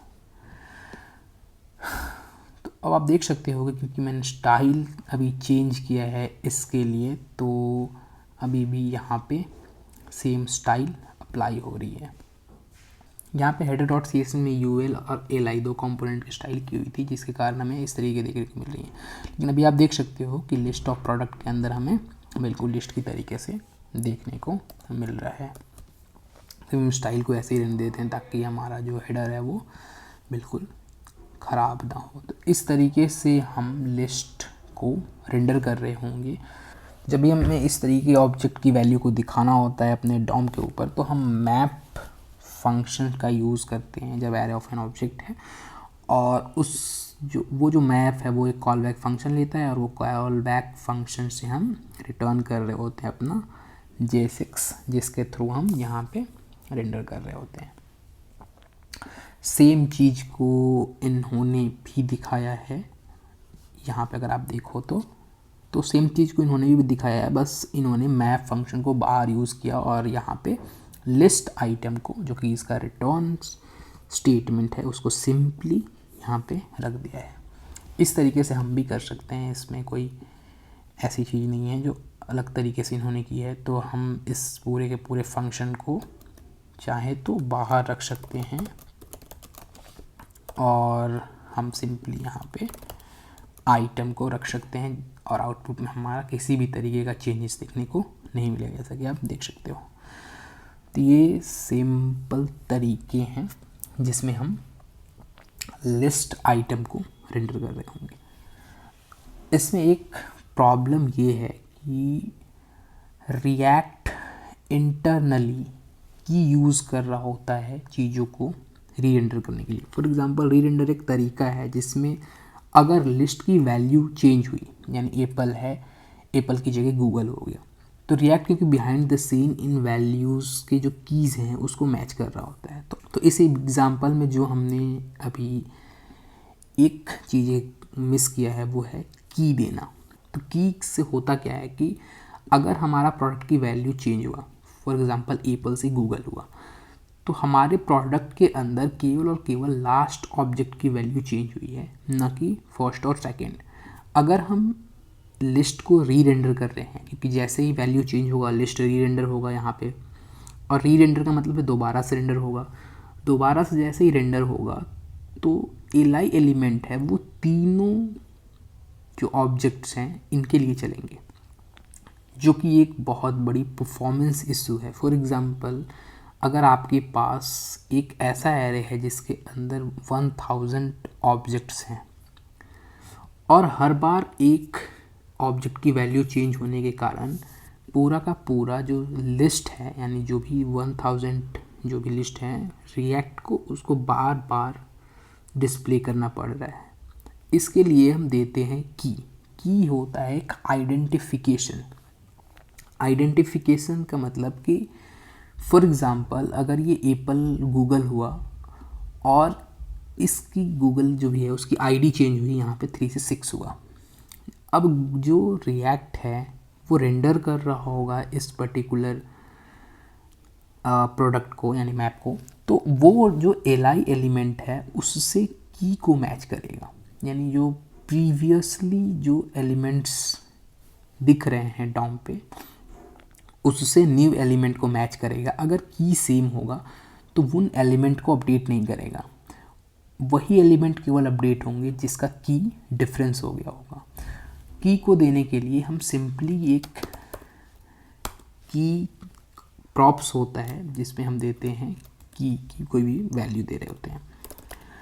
आइटम डॉट आईडी की हमेशा यूनिक होनी चाहिए। अगर की यूनिक नहीं होगी तो रिएक्ट कंफ्यूज होगा, क्योंकि उसे लगेगा कि ये दो आइटम बिल्कुल सेम ही हैं और सेम तरीके, जिसमें हम परफॉर्मेंस इशू देखने को मिलता है। ये काफ़ी डीप डाइव कॉन्सेप्ट है जो हमें सीखने की ज़रूरत है, लेकिन अभी मैं एक बेसिक तरीका बता देता हूँ कि की हमेशा यूनिक होनी चाहिए। तो अगर मैं इसको की को दूँ तभी एज सच कोई हमें एरर या इशू देखने को नहीं मिलेंगे। लेकिन अगर मैं इसको इंस्पेक्ट करूँ सिंपली तो ऐसा कोई इशू भी मैं देखने को मिलेंगे नहीं, जैसे कि आप देख सकते हो। लेकिन अगर मैं इन दोनों का की सेम कर दूं, जैसे यहाँ पर मैंने 3 कर दिया है, और अभी मैं इंस्पेक्ट पे जाऊँ इस पेज के, तो आप एक बार और मैं इसको थोड़ा सा क्लियर कर लेता हूँ और फिर से रिफ्रेश करता हूँ। अब देख सकते हो कि यहाँ पे हमें वार्निंग देखने को मिल रहा है जो कि है encounter 2 children with the same की 3। अभी हमने यहाँ पे जो आईडी की वैल्यू है वो 3 किया है, जो कि यहाँ पे 2 3 है, और की में यहाँ पे हम देख सकते हैं कि आईडी हमारा पास हो रहा है। इसी कारण ये एरर दे रहा है कि की should be unique, show component maintain their identity across updates. इसका मतलब यही है क्योंकि जब हमारा की यूनिक होगा हर एक एलिमेंट का तो अपडेट में किस तरीके का प्रॉब्लम नहीं होगा। तो अगर री रेंडर हो रहा होगा एप्लीकेशंस तो वो आइडेंटिफाई कर पाएगा कि अच्छा ये की तो ऑलरेडी रेंडर्ड है डॉम पे, ये की भी रेंडर्ड है, तो हमारा जो नया की है वो ये है जिसको हमें रेंडर करना है या अपडेट करना है।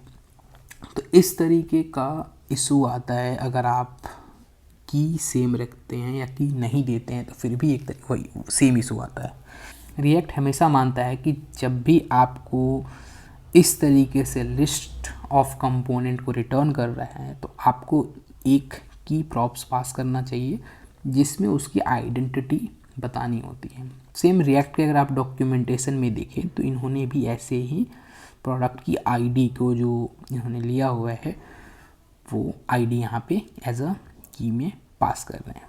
तो यहाँ पे आप देख सकते हो कि notice how L I was की एट्रीब्यूट, यहाँ पे आप देख सकते हो उन्होंने लिखा हुआ भी है कि फॉर ईच जो है वो आइटम लिस्ट यहाँ पे शुड पास द स्ट्रिंग और number that uniquely identify that item among the it's siblings. Same ये भी यहाँ पे लिख रहे हैं। Usually a key should be coming from a data such as database ID वगैरह। ये एक एग्जाम्पल के थ्रू बता रहे हैं कि कहाँ से हमें नॉर्मली मिल रहा होता है। तो इस तरीके से अगर हमें की अगर हम नहीं रखते हैं तो हम आइडेंटिटी लूज़ करते हैं, जिसमें परफॉर्मेंस इशू देखने को मिलता है रिएक्ट के द्वारा। उसके बाद हम देखने वाले हैं फॉर्म्स इन रिएक्ट। तो फॉर्म्स के लिए हमें एक छोटा सा मैं एग्जांपल कंपोनेंट बना लेता हूं और मैं उसके बाद आपको फॉर्म हैंडलिंग सिखाऊंगा रिएक्ट में। वैसे तो अलग अलग लाइब्रेरीज़ हैं जो कि फॉर्म हैंडलिंग के लिए बनी हुई हैं, लेकिन इस पर्टिकुलर कोर्स में मैं आपको एक बेसिक तरीका बताऊंगा फॉर्म हैंडलिंग के बारे में। तो यहाँ पे मैं लिख देता हूँ फॉर्म और इसमें मैं लिख देता हूँ एक कंपो, और इसमें मैं एक फाइल बना लेता हूँ फॉर्म डॉट tsx सिंपली। यहाँ पे एक सिंपल मैं फॉर्म बनाता हूँ यूज़र लॉगिन का। एक बहुत ही बेसिक फॉर्म है जो कि यूज़र नेम एंड पासवर्ड ले रहा है और जो यूज़र को लॉगिन करा रहा है। तो गाइज़ यहाँ पे मैंने एक यूज़र लॉगिन का फॉर्म बना दिया है और जिसको मैंने यहाँ पे थोड़ी सी स्टाइलिंग की हुई है, ज़्यादा स्टाइलिंग नहीं की हुई है, और वो मैं ऐसे देखने को मिल रहा है। यहाँ पे यूज़र नेम और पासवर्ड और यहाँ पे एक सिंपल सबमिट का बटन है। अब हम रिएक्ट में फॉर्म हैंडलिंग करते कैसे हैं, सबसे पहले हम ये देख लेते हैं।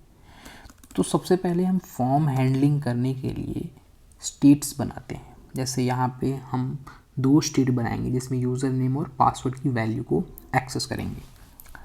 अब हमें स्टेट बनाने के लिए सबसे पहले हमने सीखा है स्टेट को कैसे डिफ़ाइन करते हैं, यूज़ स्टेट को।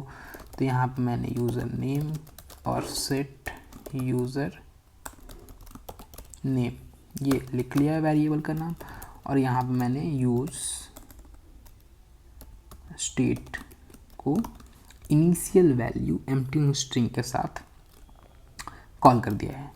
वैसे ही मैं एक और स्टेट बना लेता हूँ पासवर्ड सेट पासवर्ड, और इसको भी मैं यूज स्टेट के साथ एम्प्टी वैल्यू के साथ यहाँ पे सिंपली कॉल कर लेता हूँ। तो अगर हम जो भी वैल्यू इनपुट कर रहे हैं यहाँ पे इनपुट एलिमेंट पे,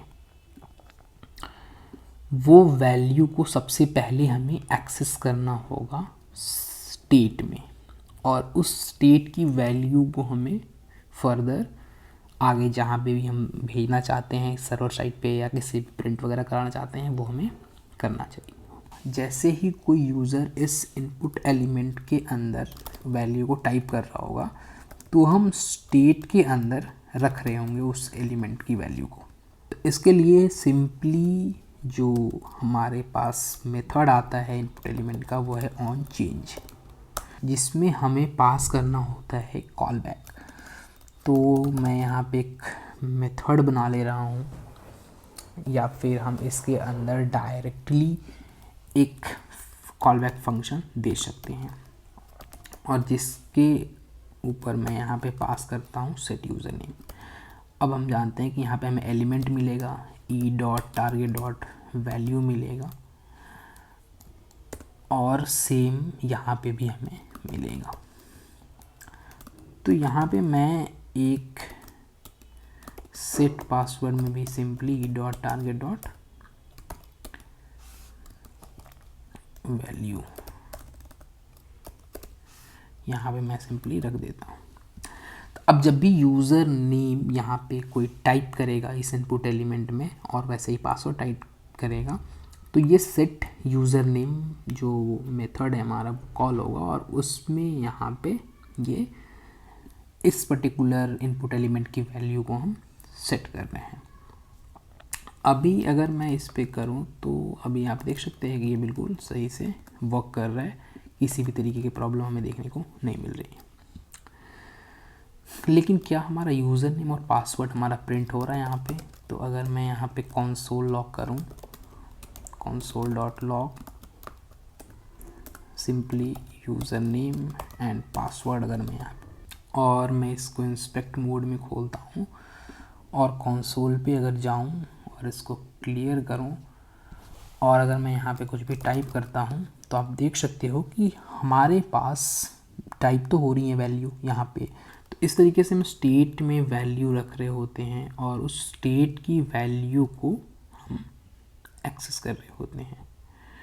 तो यहाँ पे ऑन चेंज मेथड जो है वो हमारे जो इनपुट एलिमेंट की वैल्यू है उसको चेंज कर रहा है, और उसके थ्रू हम यहाँ पे स्टेट में इस वैल्यू को रख रहे हैं। और अगर मैं इस सबमिट बटन पे ऑन क्लिक फंक्शन यूज़ करूँ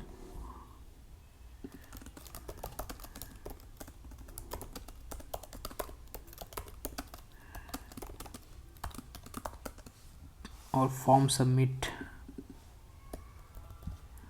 मेथड को यहाँ पे असाइन करूं और सिंपली मैं यहाँ पे अलर्ट में यूज़र नेम एंड पासवर्ड इस तरीके से अगर मैं पास करूं और जैसे मैं सबमिट बटन पे क्लिक करूं तो आप देख सकते हो कि यहाँ पे ऑब्जेक्ट हमें देखने को मिल रहा है। तो यहाँ पे मैं एक मेथड लगाता हूँ json.stringify, जिसके थ्रू हमें ये यूज़र नेम और पासवर्ड देखने को मिलेंगे। जैसा कि आप देख सकते हो यहाँ पे यूज़र नेम और पासवर्ड हमें देखने को मिल रहा है।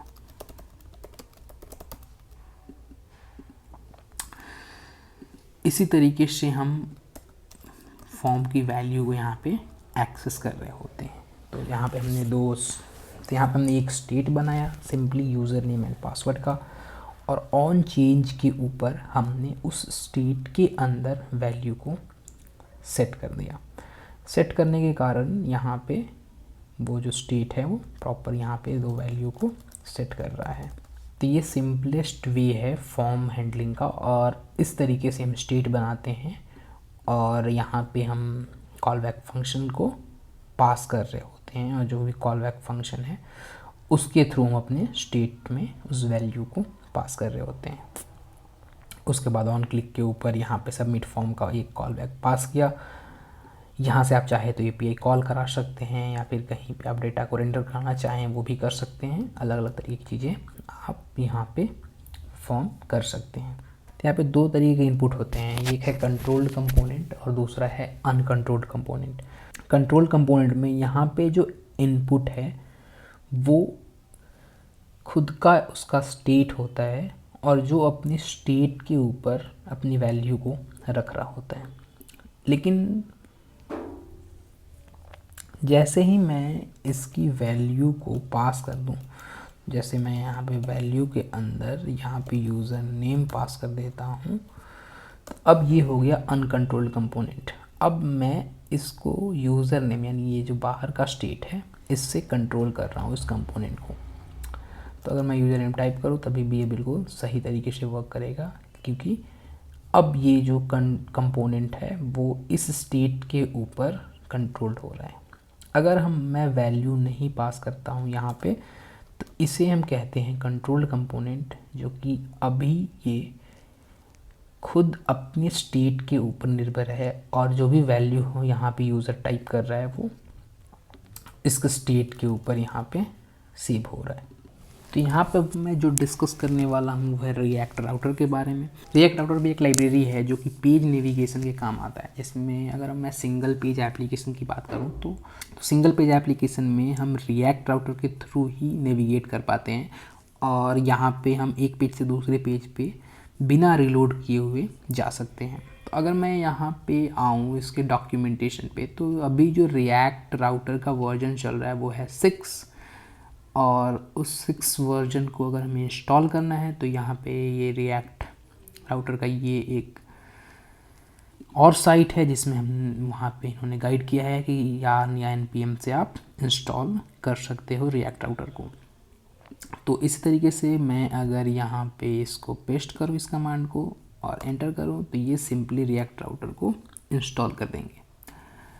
उसके बाद यहाँ पे अगर मैं डॉक्यूमेंटेशन पे जाऊँ तो यहाँ पे रिएक्ट राउटर का ऑफिशियल डॉक्यूमेंटेशन है, जिसमें मैं यहाँ पे आई एम न्यू पे क्लिक करता हूँ। इन्होंने बहुत सही से अपने पूरे डॉक्यूमेंटेशन में बहुत अच्छे तरीके से इन्होंने बता रखा है कि कैसे आप रिएक्ट राउटर को यूज़ कर सकते हैं और कौन कौन से कोड कहाँ कहाँ पे यूज़ करना होता है।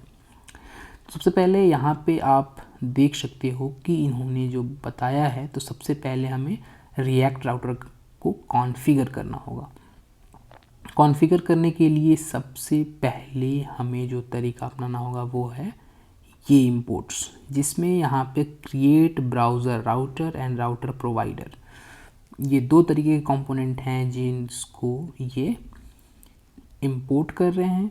उसके बाद यहाँ पे राउट को क्रिएट कर रहे हैं, और उसके बाद यहाँ पे main.tsx फाइल में ये राउटर प्रोवाइडर के थ्रू राउट्स को प्रोवाइड कर रहे हैं। तो इसी तरीके से हम इंपोर्ट करते हैं, राउट को क्रिएट करते हैं, और देन इसको हम यूज़ करके देखते हैं। तो सबसे पहले मैंने यहाँ पे इसको कॉपी किया और हमारा यहाँ पे इंस्टॉल हो चुका है ये ब्राउज़र राउटर। और यहाँ पे इसके बाद मैंने यहाँ पे सिंपली पेस्ट किया। उसके बाद ये कह रहे हैं कि आप क्रिएट ब्राउज़र राउटर से अपना राउट क्रिएट कीजिए। तो यहाँ पे सिंपली मैंने ये भी कॉपी किया और इसके बाद मैंने यहाँ पे पेस्ट किया। यहाँ पे मैंने पेस्ट किया, ये बन गया राउटर। और यहाँ पे राउटर प्रोवाइडर के अंदर ये राउट जो है ये प्रोवाइड होंगे। तो यहाँ पे भी मैंने सिंपली राउटर प्रोवाइडर को यूज़ किया और इसके अंदर राउट हमारा प्रोवाइडेड है। अब जो सारा का सारा कॉन्सेप्ट आता है वो है क्रिएट ब्राउज़र राउटर में। तो यहाँ पे जो क्रिएट ब्राउज़र राउटर है ये एक एरे ऑफ एन ऑब्जेक्ट लेगा और इसके अंदर हमें यहाँ पे दो चीज़ें पास करनी होती हैं। पहला है पाथ और दूसरा है एलिमेंट्स। एलिमेंट्स वो एलिमेंट्स हैं, ये एक कंपोनेंट है। यहाँ पे हो सकता है ये ऐप कंपोनेंट हो या फिर हेलो कंपोनेंट हो। ये एक कंपोनेंट है जो कि टॉप लेवल कंपोनेंट है। ये एलिमेंट हमें यहाँ पे पास करना होता है। तो सबसे पहले मैं इसको ऐप को ही पास करता हूँ और फिर देखते हैं ये कैसे वर्क कर रहा है या नहीं कर रहा। तो मैंने यहाँ पे ऐप को ही पास किया, जबकि ये सही तरीका नहीं है इसको यूज़ करने का। लेकिन यहाँ पे अगर मैं ऐप को पास करूँ तो यहाँ पे आप देख सकते हो कि मैंने यहाँ पे क्रिएट ब्राउज़र राउटर के अंदर सबसे पहले तो एक पार्ट डिफ़ाइन किया हुआ है जो कि है होम, और जिससे मैंने अपना ऐप कंपोनेंट रेंडर किया हुआ है। वैसे ही अगर मैं और अलग अलग पाथ डिफ़ाइन करना चाहूँ तो सिंपली मैं यहाँ पे एक ऑब्जेक्ट लिखूँगा जिसमें मैं दूंगा पाथ और पाथ के लिखूँगा अंदर अबाउट। तो यहाँ पे मैंने एक और पाथ डिफ़ाइन करना चाहता हूँ तो यहाँ पे मैं लिख दूँगा स्लैश अबाउट और यहाँ पे एक एलिमेंट दूंगा जो कि होगा एक J6 एलिमेंट। तो फ़िलहाल के लिए मैं यहाँ पे p टैग दे दे रहा हूँ अबाउट पेज। और अगर मैं इसको सेव करूँ और अपने पाथ को चेंज करूँ, तभी मैं रूट पे हूँ तो अबाउट पे अगर मैं जाऊँ तो आप देख सकते हो कि यहाँ पे हमारा अबाउट पेज जो कि हमें देखने को मिल रहा है। तो इसको हम करते कैसे हैं एक्चुअल में यूज़, सबसे पहले तो हम ये देख लेते हैं। इसके लिए सबसे पहले हम सोर्स फोल्डर के अंदर राउट नाम का एक फ़ोल्डर बनाऊंगा और इसके अंदर route.ts इस तरीके का मैं फाइल बनाऊंगा। और उसके बाद मैं इस पर्टिकुलर कोड बेस को यहाँ से कट करूँगा और इसमें जाके पेस्ट करूँगा। ये कह रहा है ये इसको क्रिएट ब्राउज़र राउटर नहीं मिल रहा, तो सबसे पहले मैं इसको इंपोर्ट कर देते हैं। और अभी फ़िलहाल मैं यहाँ पे ऐप कंपोनेंट को भी इंपोर्ट कर देता हूँ। तो सिंपली यहाँ पे मैंने ऐप कंपोनेंट को इंपोर्ट किया और अगर मैं यहाँ पे, क्योंकि ये TS फाइल है इसलिए यहाँ पे मैं एरर देखने को मिल रहा है, तो यहाँ पे मैं TS6 कर देता हूँ। और अब मैं इस तरीके से डिफरेंट पेजेस बनाऊंगा और जिसमें मैं अलग अलग अपने पेज को रखूँगा। तो एक और मैं फ़ोल्डर बना लेता हूँ पेज, और जिसके अंदर मैं about.tsx contact.tsx इस तरीके के मैं पेज रखूँगा। अब मैं यहाँ पे एक फंक्शन बना लेता हूँ जिसका नाम है about, और ये रिटर्न करेगा एक div जो कि है about पेज। सिंपली इसको मैं यहाँ पे एक्सपोर्ट कर देता हूँ और इसी तरीके का मैं एक सिंपल कंपोनेंट कॉन्टेक्ट में पास कर देता हूँ और मैंने यहाँ पे सिंपली कॉन्टेक्ट पेज यहाँ पे लिख दिया है। अब अगर हमें यूज़ करना है उस यहाँ पे राउट को, तो सबसे पहले तो मैं इसको इंपोर्ट कर देता हूँ, इंपोर्ट राउट फ्रॉम ./routes के अंदर जो भी है route.tsx है, इसमें राउट को इंपोर्ट कर देता हूँ यहाँ पे। अब क्योंकि ये एक्सपोर्ट डिफ़ॉल्ट है आई थिंक, तो ये राउट को मैंने यहाँ पे इंपोर्ट कर दिया है। अभी भी अगर मैं आपको दिखाऊं तो हमें अबाउट पेज तो यहाँ पे देखने को मिल रहा है। तो अब हम इस route.tsx में अपनी जो भी पेजेस का कंपोनेंट बनाया हुआ है उसको मैं यूज़ करूँगा। तो यहाँ पे मैं लिखूँगा अबाउट, और इसी तरीके से अगर मैं एक और पाथ बनाऊँ तो इसमें मैं लिखूँगा कॉन्टैक्ट, और इसके एलिमेंट मैं यहाँ पे एक्सपोर्ट कर दूँगा कॉन्टैक्ट पेज को। इसको मैंने यहाँ पे एक्सपोर्ट कर दिया।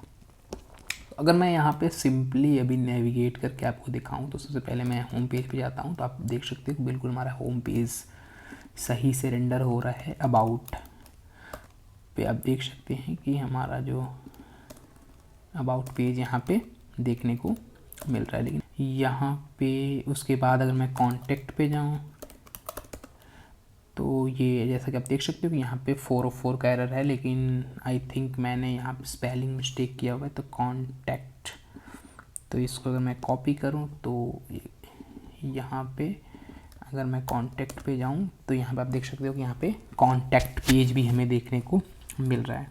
तो अभी हमने यहाँ पे पाथ के थ्रू चीज़ों को नेविगेट किया। तो अभी हमने यहाँ पे पाथ के अंदर सबसे पहले पाथ डिफ़ाइन किया, उसके बाद एलिमेंट्स के अंदर वो सारे कंपोनेंट्स डिफ़ाइन किए। तो ऐप कंपोनेंट है ये जो मतलब रूट कंपोनेंट है। उसके बाद यहाँ पे अबाउट कंपोनेंट को डिफ़ाइन किया अबाउट पेज के अंदर, और कॉन्टैक्ट पेज के अंदर कॉन्टैक्ट कंपोनेंट को डिफ़ाइन किया। तो यहाँ पे ये तो है सिंपल राउट्स। अगर आपको नेस्टेड राउट्स को यूज़ करने हैं तो सबसे पहले एक यहाँ पे प्रॉपर्टीज़ आती है react.dom के अंदर जो कि है चिल्ड्रेन। तो यहाँ पे हमें लगाना होता है चिल्ड्रेन। तो फॉर एग्ज़ाम्पल आप दिखाना चाहते हो कि ऐप राउटर मतलब ऐप कंपोनेंट के अंदर ही और भी पेजेस हैं, तो यहाँ पे लगेगा चिल्ड्रेन, और ये भी होता है कि एरे ऑफ एन ऑब्जेक्ट। तो यहाँ पे एरे ऑफ एन ऑब्जेक्ट में अगर मैं सिंपली अबाउट को कॉल कर दूँ तो यहाँ पे मैं सिंपली अबाउट को कॉल कर देता हूँ, अबाउट पाथ को, और इसको यहाँ पे मैं कमेंट कर देता हूँ। तो ये जो है ऐप यानी स्लैश के अंदर अबाउट, स्लैश अगर होम होता फॉर एग्ज़ाम्पल तो यहाँ पे local host slash home slash about, इस तरीके से आपको नेविगेट करना होगा अगर आपको अबाउट पेज चाहिए तो।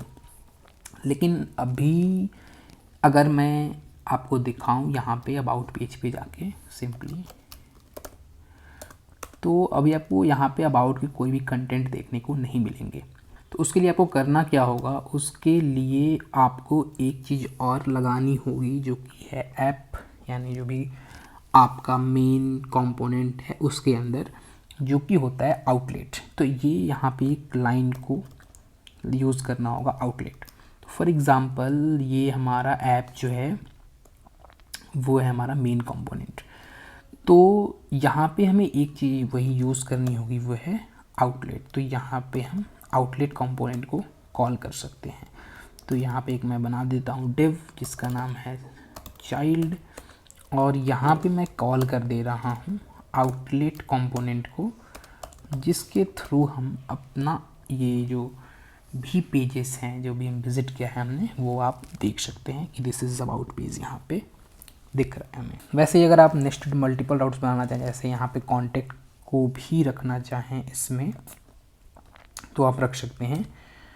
इससे आपका जो मेन ऐप कंपोनेंट है उसके जो ये चिल्ड्रंस बनते जाएंगे। तो यहाँ पे अगर मैं कॉन्टैक्ट लिखूँ तो कॉन्टैक्ट अगर मैं लिखूँ तो आप देख सकते हो यहाँ पे कॉन्टैक्ट पेज देखने को मिल रहा है। तो ये तरीका है अगर आप हैंडल करना चाहें एक मतलब एक मेन जो कंपोनेंट है उसके अंदर जो सब कंपोनेंट है चाइल्ड कंपोनेंट है, नेस्टेड राउट हैंडल करना चाहते हैं, तो ये एक तरीका है जिससे हम नेस्टेड राउट हैंडल कर सकते हैं। उसके बाद सबसे बड़ी बात आती है कि हम किसी भी बटन पे क्लिक करने पे हम दूसरे राउट पे चेंज या मतलब कैसे जाएं। उसके लिए जहाँ पे भी हमने लिंक लगाया हुआ है आप देख सकते हो कि ये हमने एक लिंक यूज़ किया हुआ है, एल यूज़ किया हुआ है, जिसमें आप देख सकते हो कि यहाँ पे हमने अलग अलग तरीके के अबाउट, पेज, कॉन्टेक्ट या सर्विस को हमने सिंपली अभी एल के थ्रू डिस्प्ले किया हुआ है। इस हेडर कंपोनेंट को हमें रिएक्ट राउटर डॉम के लिंक के थ्रू लिंक करना होगा।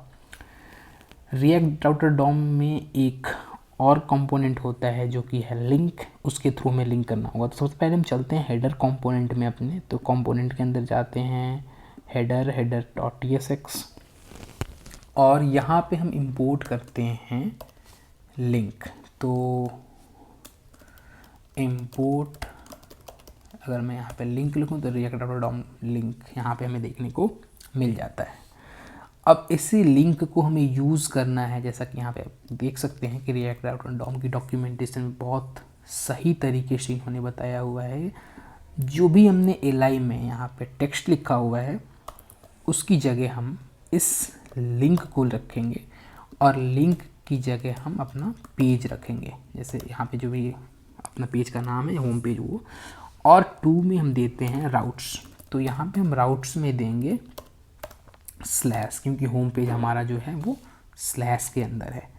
इसी तरीके से हम और भी पेज को क्रिएट कर लेते हैं। तो इस तरीके से आप अलग अलग पेज को लिंक कर सकते हैं, जो कि लिंक जो यहाँ पे कंपोनेंट है वो आता है रिएक्ट राउटर डॉम से, वो लेता है 2, यानी ये है आपका पेज का URL, यानी इस जगह पे ये लोकेशन पे हमें जाना है, और यहाँ पे ये सिंपल ये लेबल है जो कि वो दिखेगा यहाँ पे ब्राउज़र पे। अगर हम देखें यहाँ पे ब्राउज़र पे तो ये बिल्कुल सिंपल वही यहाँ पे हमें लेबल देखने को मिल रहा है, लेकिन जैसे ही मैं अबाउट पे क्लिक करूँ तब देख सकते हो कि यहाँ पे हमारा एलिमेंट है वो चेंज हो रहा है, क्योंकि अभी ये नेस्टेड कंपोनेंट है तो हमारा जो एलिमेंट है वो बिल्कुल चेंजेस हो रहा है। और हमारे जो होम पेज है आप देख सकते हो कि पेज बिल्कुल रिफ्रेश नहीं हो रहे हैं, तो सिंगल पेज एप्लीकेशन की तरह ये बिल्कुल चल रहा है, वर्क कर रहा है। तो इस तरीके से हम रिएक्ट राउटर डॉम के थ्रू लिंकिंग करते हैं। तो इस तरीके से हम रिएक्ट राउटर डॉम से नेविगेशन को फॉर्म कर रहे होते हैं, और नेविगेशन के थ्रू हम अलग अलग पेज को लिंक कर रहे होते हैं विदाउट एनी यहाँ रिफ्रेश किए हुए। तो अभी तो ये राउटर जो है यहाँ पे हमने चाइल्ड एलिमेंट दिया हुआ था, तो अगर मैं सिंपल इसको मतलब नॉर्मली अबाउट पेज और कॉन्टेक्ट पेज करूँ, तो अभी मैं बैक कर लेता हूँ चीज़ों को आपको दिखाने के लिए यहाँ पे। तो यहाँ पे अगर मैं सिंपली अभी अबाउट और कॉन्टेक्ट पेज पे जाऊँ तो आप देख सकते हो कि यहाँ पे हमारा कॉन्टेक्ट पेज आ चुका है। वैसे ही अगर मैं अबाउट पेज पे जाऊँ तो अभी इसको एक बार रिफ्रेश करते हैं तो अबाउट पेज पे हम आ चुके हैं। तो इस तरीके से हम विज़िट कर सकते हैं अलग अलग पेजेस के ऊपर। तो ये है हमारा रिएक्ट राउटर। इसमें और भी बहुत सारी चीज़ें हैं, आप जाके और भी चीज़ें पढ़ सकते हैं, जैसे कैसे हम डेटा को पास कर सकते हैं, आईडी वगैरह। यहाँ पे आप देख सकते हो कि डायनेमिक आईडी कैसे हम एक्सेस कर सकते हैं। उसके बाद बटन के थ्रू हम कैसे नेविगेट कर सकते हैं। उसके बाद यहाँ पे आप देख सकते हो कि लोडर डेटा एक यहाँ पे कंपोनेंट है जो कि यूज़ हो रहा होता है यहाँ पे। और भी बहुत सारी चीज़ें हैं, फॉर्म वगैरह की हैंडलिंग भी इन्होंने बहुत सही तरीके से वगैरह दी हुई हैं। तो आप जाके चीज़ों को देख सकते हैं, रिएक्ट राउटर डॉम को और अच्छे से पढ़ सकते हैं। फ़िलहाल स्टाइलिंग के ऊपर मैंने बेसिक डिस्कशन कर दिया है, इनलाइन स्टाइलिंग वगैरह कि इनलाइन स्टाइलिंग कैसे करते हैं हम किसी भी कंपोनेंट के ऊपर। तो फ़िलहाल मोटा मोटा मैंने स्टाइलिंग के ऊपर डिस्कस कर दिया है कि स्टाइल प्रॉप्स के थ्रू हम कैसे स्टाइलिंग कर सकते हैं। यहाँ पे ऑब्जेक्ट में अब उस स्टाइल की प्रॉपर्टीज़ को पास करके या style.css फाइल बना के, और कैसे हम उसको फॉर्म में यूज़ करते हैं और चीज़ों को रन करके देखते हैं। उसके बाद हमारा बच गया API call in use effect. Use effect एक हुक है यूज़ स्टेट की तरह, जो डीपली मैं इस वीडियो में मैं डिस्कस नहीं करूँगा, लेकिन यूज़ इफ़ेक्ट की मदद से मैं आपको दिखाऊंगा APIs वगैरह कॉल करके, और बेसिक डिस्कशन इसका करूँगा। तो API कॉल करने के लिए मैं यहाँ पे simple Jason place holder use कर लेता हूँ। तो ये जेसन प्लेस होल्डर है जो कि हमारा एक बेसिक API रिटर्न कर रहा होता है। तो यहाँ पे मैं सिंपली इस URL को कॉल कर रहा हूँ और मैं यहाँ पे सिंपली एक API कॉल करने वाला हूँ। तो जो मैं API कॉल करूँगा वो लिस्ट कंपोनेंट के अंदर करूँगा। तो इस एग्ज़ाम्पल में जो लिस्ट कंपोनेंट के अंदर जो प्रोडक्ट्स आ रहे हैं, यहाँ पे जो लिस्ट मैप हो रहा है वो एक हार्ड कोडेड प्रोडक्ट है। तो क्या हम इस प्रोडक्ट की जगह API से वैल्यू लेके और उसकी वैल्यू को दिखा सकते हैं? तो यहाँ पे मैं पोस्ट की वैल्यू को कॉल करूँगा API के थ्रू, और इस जो भी पोस्ट यहाँ पर रिटर्न होगा, ये एक एरे ऑफ एन ऑब्जेक्ट होगा, वो उसकी हम टाइटल और आईडी को यहाँ पे हम डिस्प्ले कर रहे होंगे। तो यूज़ इफ़ेक्ट एक हुक है। सिंपली अगर मैं बात करूँ यूज़ इफ़ेक्ट की थोड़ी सी, जो कि एक कॉल बैक लेता है और एक लेता है डिपेंडेंसी एरे। अभी मैं डिस्कस करता हूँ इसको थोड़ी और डिटेल में। सबसे पहले हम API को लिख लेते हैं। तो उसके लिए हमें एक यूज स्टेट चाहिए, जो कि रिस्पॉन्स आएगा जेसन, उसको हम रखेंगे एक स्टेट में। तो यहाँ पे मैं एक स्टेट रख ले रहा हूँ और उसको मैं रखूँगा डेटा और सेट डेटा। ऐसे सिंपली मैं एक यहाँ पे वेरिएबल बना लेता हूँ।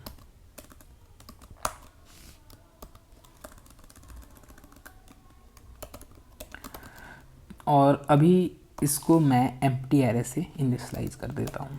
तो यहाँ पे मैं एक फेच API कॉल करने वाला हूँ, जो कि ये लेता है सबसे पहले URL, और जो ये गेट है, और यहाँ पे डॉट देन के अंदर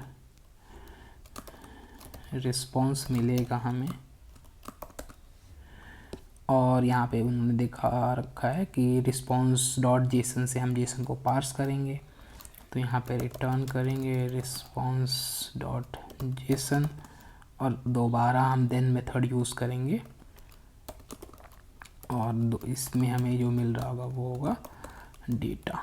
तो यहाँ पे सेट डेटा फंक्शन को कॉल करेंगे और रिस्पॉन्स डॉट क्या है, यहाँ पे डायरेक्ट रिस्पॉन्स जो है वो एक जेसन है, तो रिस्पॉन्स को हम सेट कर देंगे। तो ये तो है फेच API जो सिंपल API कॉल कर रहा है।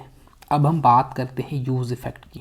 तो यहाँ पे यूज़ इफ़ेक्ट एक हुक है जो लेता है दो आर्ग्यूमेंट। पहला है ये कॉल बैक फंक्शन, दूसरा है यहाँ पे एक डिपेंडेंसी एरे। डिपेंडेंसी एरे, ये एरे में हम वैल्यू भी पास कर सकते हैं। यहाँ पे एम्प्टी डिपेंडेंसी एरे भी दे सकते हैं जो कि एम्प्टी एरे है, और हम विदाउट डिपेंडेंसी एरे भी इस यूज़ इफ़ेक्ट को लिख सकते हैं। लेकिन यहाँ पे यूज़ इफ़ेक्ट के बिहेवियर में चेंजेस होंगे। वो चेंजेस ये होंगे कि अगर हम यूज़ इफ़ेक्ट में एम्प्टी डिपेंडेंसी यानी एम्प्टी एरे देते हैं, नो डिपेंडेंसी देते हैं, तो यूज़ इफ़ेक्ट ये कॉल बैक फंक्शन को एग्जीक्यूट करेगा केवल एक बार जब कंपोनेंट माउंट हो जाएगा।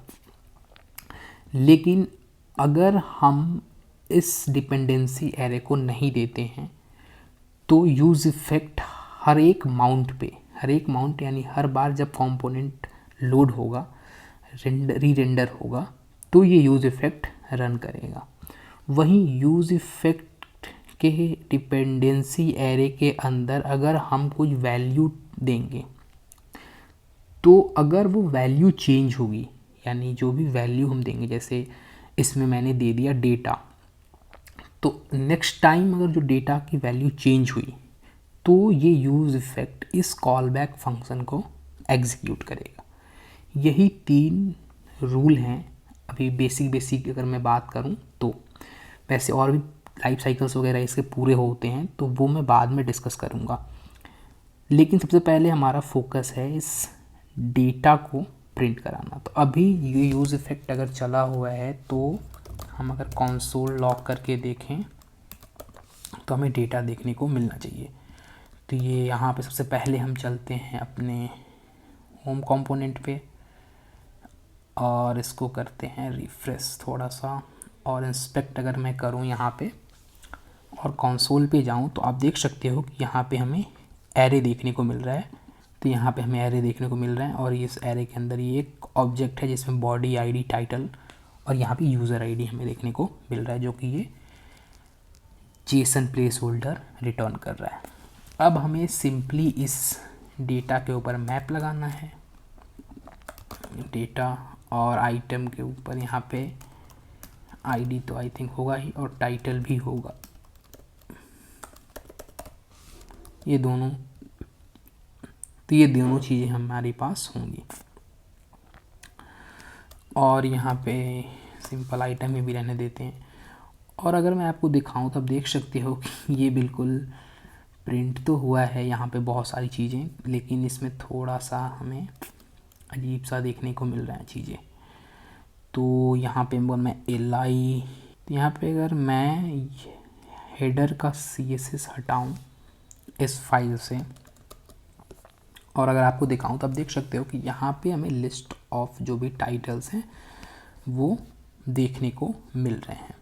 तो इस तरीके से हम यूज़ इफेक्ट के थ्रू API कॉल करते हैं, जिसमें हम सिंपली अपने फेच API को लिखते हैं, जो भी रिस्पॉन्स आ रहा होता है उसको एक स्टेट में रखते हैं, स्टेट में सेव करने के बाद उस स्टेट की वैल्यू को हम मैप करके और अपने डॉम के ऊपर दिखा सकते हैं। उसके बाद मैंने ये भी बताया कि यूज़ इफेक्ट का बिहेवियर क्या होता है अगर डिपेंडेंसी एरे हो, ना हो या उसके अंदर वैल्यू हो। तो इस तरीके से यहाँ पे यूज़ इफेक्ट के थ्रू हम API को कॉल कर सकते हैं। तो फ़िलहाल हमारा जो API कॉल है यूज़ इफेक्ट का वो भी कंप्लीट हो चुका है। एक लास्ट चीज़ बचा हुआ है जो कि है डिप्लॉयमेंट के बारे में गाइड करना। तो रिएक्ट एक फ्रंट एंड एप्लीकेशन है, जैसा कि हम सब जानते हैं। तो फ्रंट एंड एप्लीकेशन का जो डिप्लॉयमेंट बहुत तरीके से आप कर सकते हैं। तो उसके लिए सबसे पहले आपको बनाना होता है बिल्ड बना के आप एक तरीके का जावास्क्रिप्ट, HTML, CSS का एक पूरा बंडल निकालते हैं और उस बंडल को आप डिप्लॉय करते हैं। डिप्लॉय करने के लिए नेटलिफाई या वर्सेल जैसे टूल मार्केट में अवेलेबल हैं, जो कि फ्रंट एंड एप्लीकेशंस को डिप्लॉय करते हैं। अगर मैं एग्ज़ाम्पल बताऊं आपको तो वर्सेल वगैरह में आपको अकाउंट बनाना पड़ता है या नेटलिफाई में, जिसमें इनिशियली ये फ्री है, यानी आप चीज़ों को डिप्लॉय कर सकते हैं, दिखा सकते हैं। अगर आपने कोई प्रोजेक्ट बनाया रिएक्ट के ऊपर तो आप इसको नेटलिफाई या वर्सेल पे दिखा सकते हैं, डाउनलोड वो आप इसे नेटलिफाई या वर्सेल पे होस्ट कर सकते हैं। तो अगर मैं यहाँ पे वर्सेल लिखूँ तो आप देख सकते हो कि वर्सेल एक बहुत ही पॉपुलर प्लेटफॉर्म है, खास करके रिएक्ट और नेक्स्ट जैसे एप्लीकेशन को डिप्लॉय करने के लिए।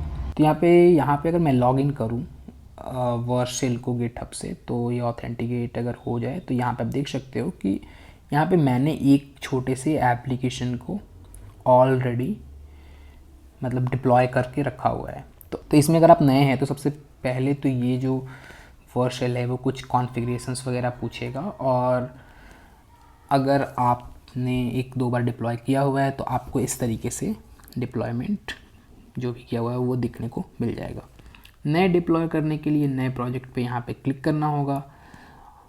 उसके बाद ये जो डिप्लॉयमेंट है ये गिटहब से होता है, तो उसके लिए आपको सबसे पहले अपने प्रोजेक्ट को गिटहब पे रखना होगा और उसके बाद ये ऑटोमेटिकली डिप्लॉय कर देगा। तो उसके लिए अगर मैं आपको दिखाऊं तो सबसे पहले मैं अपने गिटहब पे इस प्रोजेक्ट को डालता हूं और फिर डिप्लॉय करके आपको दिखाता हूं। तो यहाँ पे मैं गिटहब लॉगिन करता हूं और एक नई रिपॉजिटरी बनाता हूं,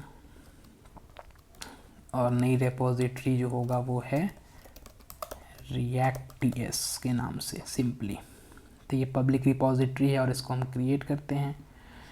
तो यहाँ पे मैंने इसको क्रिएट किया सिंपली, और उसके बाद ये गेट इनिट करने को कह रहा है, तो इसको हम गेट इनिट करते हैं सबसे पहले। तो गिट इनिशियलाइज हो गया, उसके बाद गिट ऐड कर लेते हैं। तो ये सारे फाइल जो हैं वो ट्रैक्ड मोड में हो जाएंगे यहाँ पे, और गिट कमिट करते हैं। इसमें m से मैसेज देते हैं, इनिशियल कमिट, और यहाँ पे हमारा गेट कमिट हो चुका है। और उसके बाद हम अपने रिमोट ओरिजिन को ऐड करते हैं अपने यहाँ पे लोकल गिट रिपॉजिटरी के अंदर। तो ये सिंपली पेस्ट किया, रिमोट ओरिजिन ऐड हो गया, और यहाँ पे अब पुश करते हैं मेन। तो यहाँ पे अगर मैं पुश किया तो आप देख सकते हो कि ये सारे की सारे जो हमारी पूरी की पूरी एप्लीकेशंस हैं वो हमारे पास यहाँ पे आ चुका है सिंपली। अब हम चलते हैं वर्सेल पे। वर्सेल के ऊपर यहाँ पे ये मेरा यूज़र नेम है गिट का। और उसके बाद मैं सर्च करता हूँ उस रिपॉजिटरी को। तो यहाँ पे रिएक्ट टीएस नाम की मेरी रिपॉजिटरी है, जो कि आई थिंक अभी वो नहीं आ पा रही है, तो इसको कॉन्फ़िगर करना पड़ेगा हमारे पास। तो यहाँ पे ये मैं सिंपली गिट पे लॉगिन कर रहा हूँ और उसके बाद वहाँ से मैं उठाता हूँ इस पर्टिकुलर रिपॉजिटरी को। तो यहाँ मैं आ चुका हूँ वर्सेल के ऊपर, और इसमें मैं यहाँ पे सेलेक्ट करता हूँ रिएक्ट टीएस। तो ये हमारा रिपॉजिटरी, ये सेलेक्ट हुआ, ये यहाँ पे सेव हुआ, मैं वर्सेल पे दोबारा रिडायरेक्ट हुआ, और मैं इसको सिंपली इंपोर्ट पे क्लिक करूँगा और डिप्लॉय बटन पे क्लिक करूँगा। इतना करने से ही हमारा पूरा का पूरा जो एप्लीकेशन है वो डिप्लॉयड हो जाएगा। थोड़ी देर ये टाइम लेगा, बिल्ड करेगा, डिप्लॉयमेंट प्रोसेस उसका पूरा CI/CD लाइफ साइकिल चलता है, वो CI/CD लाइफ साइकिल चलाएगा। उसके बाद ये प्रॉपर हमारे एप्लीकेशन को डिप्लॉय कर देगा, कोई एरर ना हो तो। यहाँ पे हमारे एरर आ चुका है, तो यहाँ पर अगर मैं एरर को दिखाऊं तो ये कुछ एरर आ रहा है। आई थिंक लिस्ट कंपोनेंट में जो मैंने यहाँ पे छोड़ दिया था, तो ये एक एरर है। तो यहाँ पे फिर से सेव करते हैं, देख लेते हैं और कहाँ कहाँ एरर है हमारे पास। और इसके बाद यहाँ पे पी कंपोनेंट में एक एरर है, लिस्ट में है, बस ये दो ही एरर है। तो अगर मैं पी कंपोनेंट में जाऊँ तो कंपोनेंट के अंदर पैराग्राफ का एक कंपोनेंट था हमारा, ये इसको भी मैं हटा देता हूँ इसमें सिंपली। और एक बार मैं दोबारा से इसको रीडिप्लॉय पे क्लिक करता हूँ। सबसे पहले तो मैं इसको पुश कर देता हूँ सारे एप्लीकेशन को।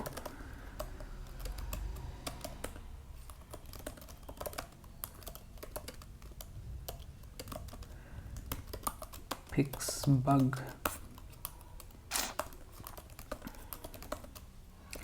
गिट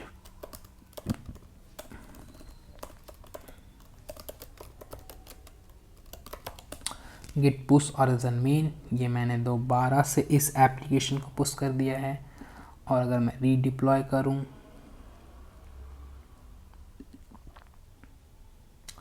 तो आई थिंक ये दोबारा से चीज़ों को आई थिंक क्लोन अगर ही करेगा मेन सोर्स से तो ठीक है, अदरवाइज़ हमें पूरी की पूरी, या ये बिल्डिंग प्रोसेस को भी स्टार्ट कर चुका है, लेकिन आई थिंक ये बिल्ड कर पाएगा। देखते हैं ये डिप्लॉय कर पाता है नहीं कर पाता। तो नहीं, अभी ये प्रॉपर्टीज़ आई थिंक ये कह रहा है आईडी और टाइटल, ये दो चीज़ें गड़बड़ कर रहा है यहाँ पे। तो पी और लिस्ट में प्रोडक्ट्स वगैरह के लिए ये दिक्कत कह रहा है। तो पीछे हम चलते हैं, थोड़ा सा इसको सही कर लेते हैं। लिस्ट में यहाँ पे ये दिक्कत कर रहा है आई थिंक कि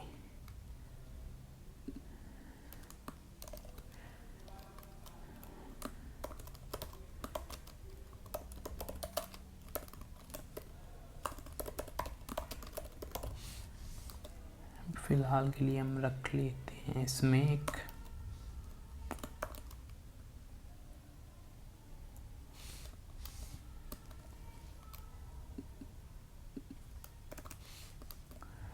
आई थिंक ये प्रॉब्लम फिक्स हो गई है। अगर मैं यहाँ पे बिल्ड रन करके देखूँ तो ये पता चल जाएगा ये बिल्ड हमारा कहाँ फट रहा है। ये तो हो चुका है कंप्लीट आई थिंक। तो ये यहाँ पे कुछ दिक्कत है।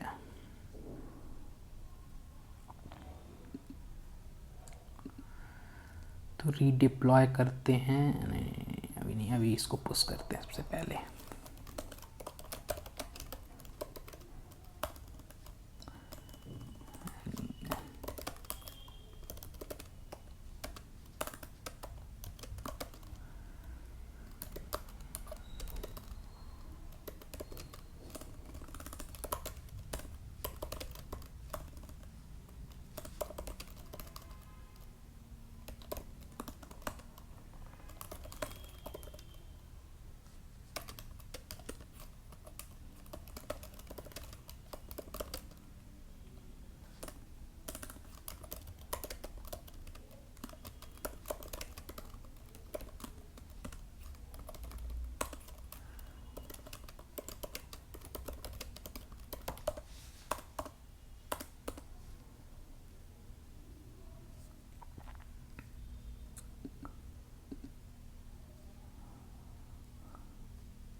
तो यहाँ पे हमारा बिल्डिंग का प्रोसेस स्टार्ट हो चुका है। जैसे ही मैंने वहाँ पे पुश किया अपने नए कोड बेस को, तो आई होप कि इस बार बिल्ड हो जाए, क्योंकि यस इस बार बिल्ड हो चुका है हमारा एप्लीकेशंस। तो यहाँ पे आप देख सकते हो कि इस बार सिंपली बिल्ड हो चुका है। और अगर मैं विज़िट करूँ इस साइट को तो आप देख सकते हो कि हमारा जो साइट है वो लाइव हो चुका है विथ जेसन प्लेस होल्डर के डेटा के साथ। तो ये है सिंपलेस्ट डिप्लॉयमेंट, जो कि अभी मैंने आपको दिखाया कि यहाँ पे हम कैसे वर्शल के थ्रू अपने किस प्रोजेक्ट को गिट हब पे रख के और उस वर्शल को गिट हब से कनेक्ट करके और हम चीज़ों को कर सकते हैं। तो अगर आपको ये प्रॉब्लम आ रही है कि कैसे वर्शल को गिट हब से कनेक्ट करें, तो आप यूट्यूब ट्यूटोरियल देख सकते हैं जिसमें ये कनेक्शन और कैसे हम रिपॉजिटरी को एक्सेस करते हैं वो सारी चीज़ें वहाँ पे दिखाई देंगी। इसलिए मुझे बहुत सारी चीज़ें अभी नहीं मिली, क्योंकि मैं ऑलरेडी इस पे डिप्लॉयमेंट करके रखा हुआ हूँ ये एप्लीकेशन को, इसीलिए वो प्रॉब्लम अभी हमें नहीं आया और डायरेक्टली मैं कनेक्ट कर पाया यहाँ पे। तो अगर आप न्यू होंगे तो शायद ये इशू आ रहा होगा जहाँ पे आपको वो प्रॉब्लम देखने को मिल रही हो, लेकिन ये बहुत इजी वे में आप डिप्लॉय कर सकते हैं। और कोई भी चेंजेस अगर आप करते हैं और पुश करते हैं तो आप यहाँ पे रीडिप्लॉय रीबिल्ड कर सकते हैं। जैसे तो ये है पूरा रिएक्ट का क्रैश कोर्स, जिसमें मैंने आपको बेसिकली पूरी की पूरी रिएक्ट एप्लीकेशन को स्टेट वाइज ऐप की कॉल कैसे करते हैं, फॉर्म हैंडलिंग और रिएक्ट राउटर्स, सारी चीज़ों को आपको मैंने यहाँ पे बता दिया। तो रिएक्ट को और बेहतर समझने के लिए आप चीज़ों में डीप डाइव कर सकते हैं और इंटरनली यूज़ इफेक्ट कैसे काम करता है, यूज स्टेट कैसे काम करता है, और कौन कौन सी लाइब्रेरीज़ हैं एपीआई कॉल करने के लिए, फॉर्म हैंडल करने के लिए और कौन कौन सी लाइब्रेरीज़ हैं, यूआई को कैसे आप सही तरीके से डिज़ाइन कर सकते हैं, कंपोनेंट में पेरेंट कंपोनेंट, चाइल्ड कंपोनेंट, और भी बहुत सारी चीज़ें हैं इसमें पढ़ने के लिए।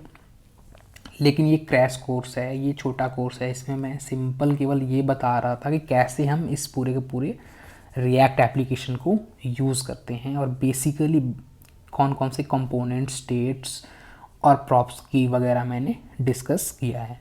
तो आप अपना जो रिएक्ट के ऊपर और भी प्रैक्टिसेस कर सकते हैं, चीज़ों को और समझ सकते हैं, देख सकते हैं कि कैसे इसको और भी अच्छे तरीके से हम यूज़ करें और चीज़ों को समझ सकते हैं, डिप्लॉय कर सकते हैं अपने एप्लीकेशन को। तो अलग अलग आप एप्लीकेशन बनाइए, चीज़ों को समझिए और डीप डाइव कीजिए, अलग अलग लाइब्रेरीज यूज़ कीजिए, जिसके थ्रू आप रिएक्ट में और मास्टरी कर सकते हैं।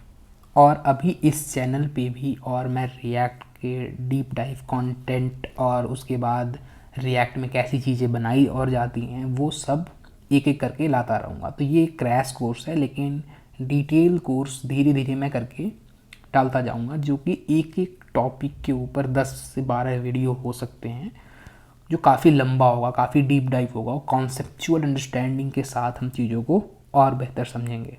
फिलहाल इस वीडियो में इतना ही, और अगर आप और डीप डाइव जानना चाहते हैं, जावास्क्रिप्ट को समझना चाहते हैं, तो इस चैनल को विज़िट कीजिए, जावास्क्रिप्ट के प्लेलिस्ट को, और मैं रिएक्ट के ऊपर और भी कंटेंट लाता रहूँगा। Thank you for watching this video.